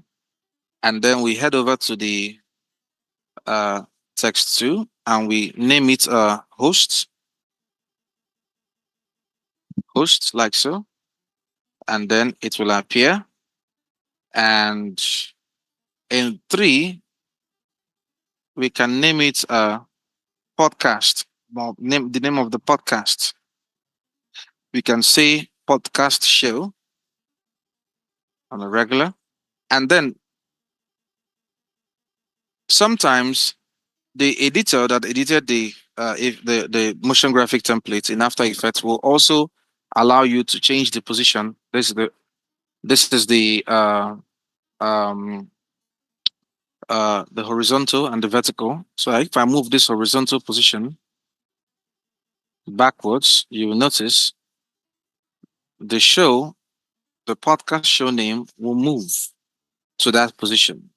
So now we have a neat motion graphic template. Okay, you can download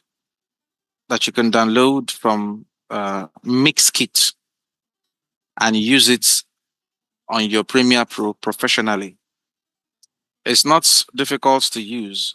Once you download it, you can drag the file and drop it here. All right. Or usually you can come at this particular place and add additional folder or here install motion graphic templates at this top. Sometimes you can find it on the bottom if you're using a different Premier League, Premier Pro. So you can find it at the bottom or at the top here. So we have this effect, which is very smooth, very, very smooth. After Effects can do a lot of things. It is an advanced video editing software. Advanced. Most of the items or the animations you see that are being used in Photoshop, on Facebook, on TikTok, Instagram, all the social media platforms, we are created using After Effects. And then they converted it to motion graphic templates. And now the people and created different aspect uh, ratios and different frames that you can use on those platforms. A lot of video editors worked very hard to create those motion graphic templates, and that you are using on Facebook and so on and so forth. So let's head over to our slide. Okay. So we have created an animated position opacity, a simple way. Now, this is a 3D motion effects chapter. 3D motion creates the illusion of depth, layered space, and dimensional movements, giving flat footage a premium cinematic quality. Okay. And 3D motion creates the illusion of depth and the camera movement, dimensional movements, making flat images feel dimensional. It can create 3D title animations, layered parallax and cinematic intros, dynamic social media edits, floating images, and depth-based movement. Real example, a documentary intro shows old footage arranged in layers while the camera slowly pushes forward, making flat images feel three-dimensional and alive. Okay, so how you create it, you create separate elements into layers on different tracks. You scale foreground larger than background, animate layers in different speed, add blur or shadow for depth, and use transform or 3D or basic 3D effects with slow cinematic camera movement. Now, this is for After Effect. All right. And those who will come on Saturday uh, for the practical class, I'm going to show you 3D motion graphic animation. Okay. Uh, in the class, because this is where this is where it is an advanced uh, foreground of video editing. So time will not allow us here to teach it properly. Okay. So I will try to do justice on that on Saturday. Okay, so this emotional impacts, cinematic energy, sophistication, immersion scale, and premium production feel.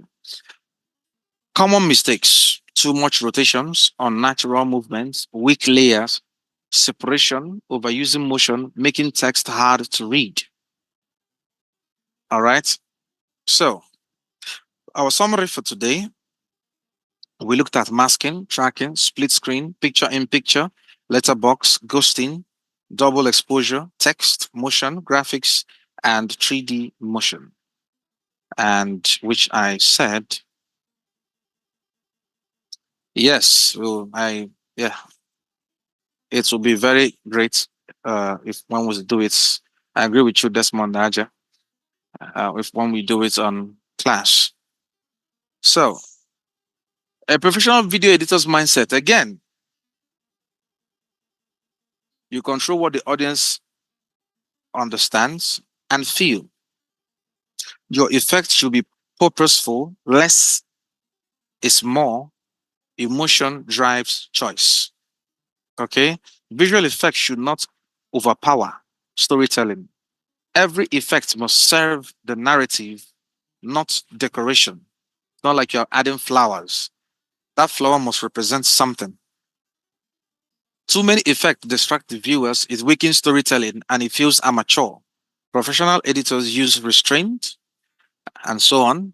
The emotional drive choices, there's the best visual effect feels natural, purposeful, and intentional. Emotion first, the best effects feels natural, purposeful, and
intentional. All right. Sorry. We had a glitch on network. So what? We had a glitch on network. So I'm going to share my. Okay. So letterboxing creates cinematic framing. Ghosting distorts reality for dream, supernatural feels. Double exposure visualize internal emotion. Text communicates meaning clearly. Motion graphics energizes information. 3D motion creates depth and immersion. So visual effects are storytelling tools. Just know it. Simple. Shape emotion, guide attention, create realism, and build atmosphere. That is it. So the key principles of our recap: purpose over decoration. Every effect must answer a need. What does it help the audience to feel and understand? Balance and restraint. Too many effects overwhelms. Use them selectively and intentionally. Emotion first. The best effects feels natural and emotionally connecting to the story. So this is our practical overview for today.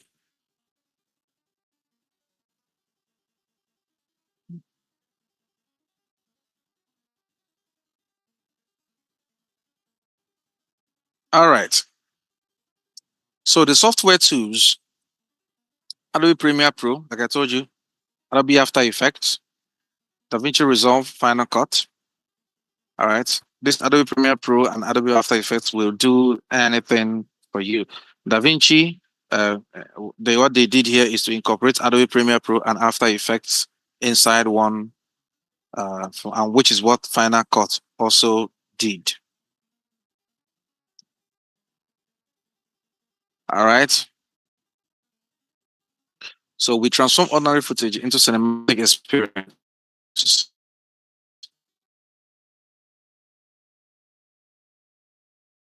All right. Visual effects are not about how many you can add, are fully used.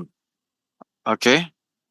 So if there are any questions, I will answer and then we call it a day today. If there are any questions, I can answer them and then we call it a day today.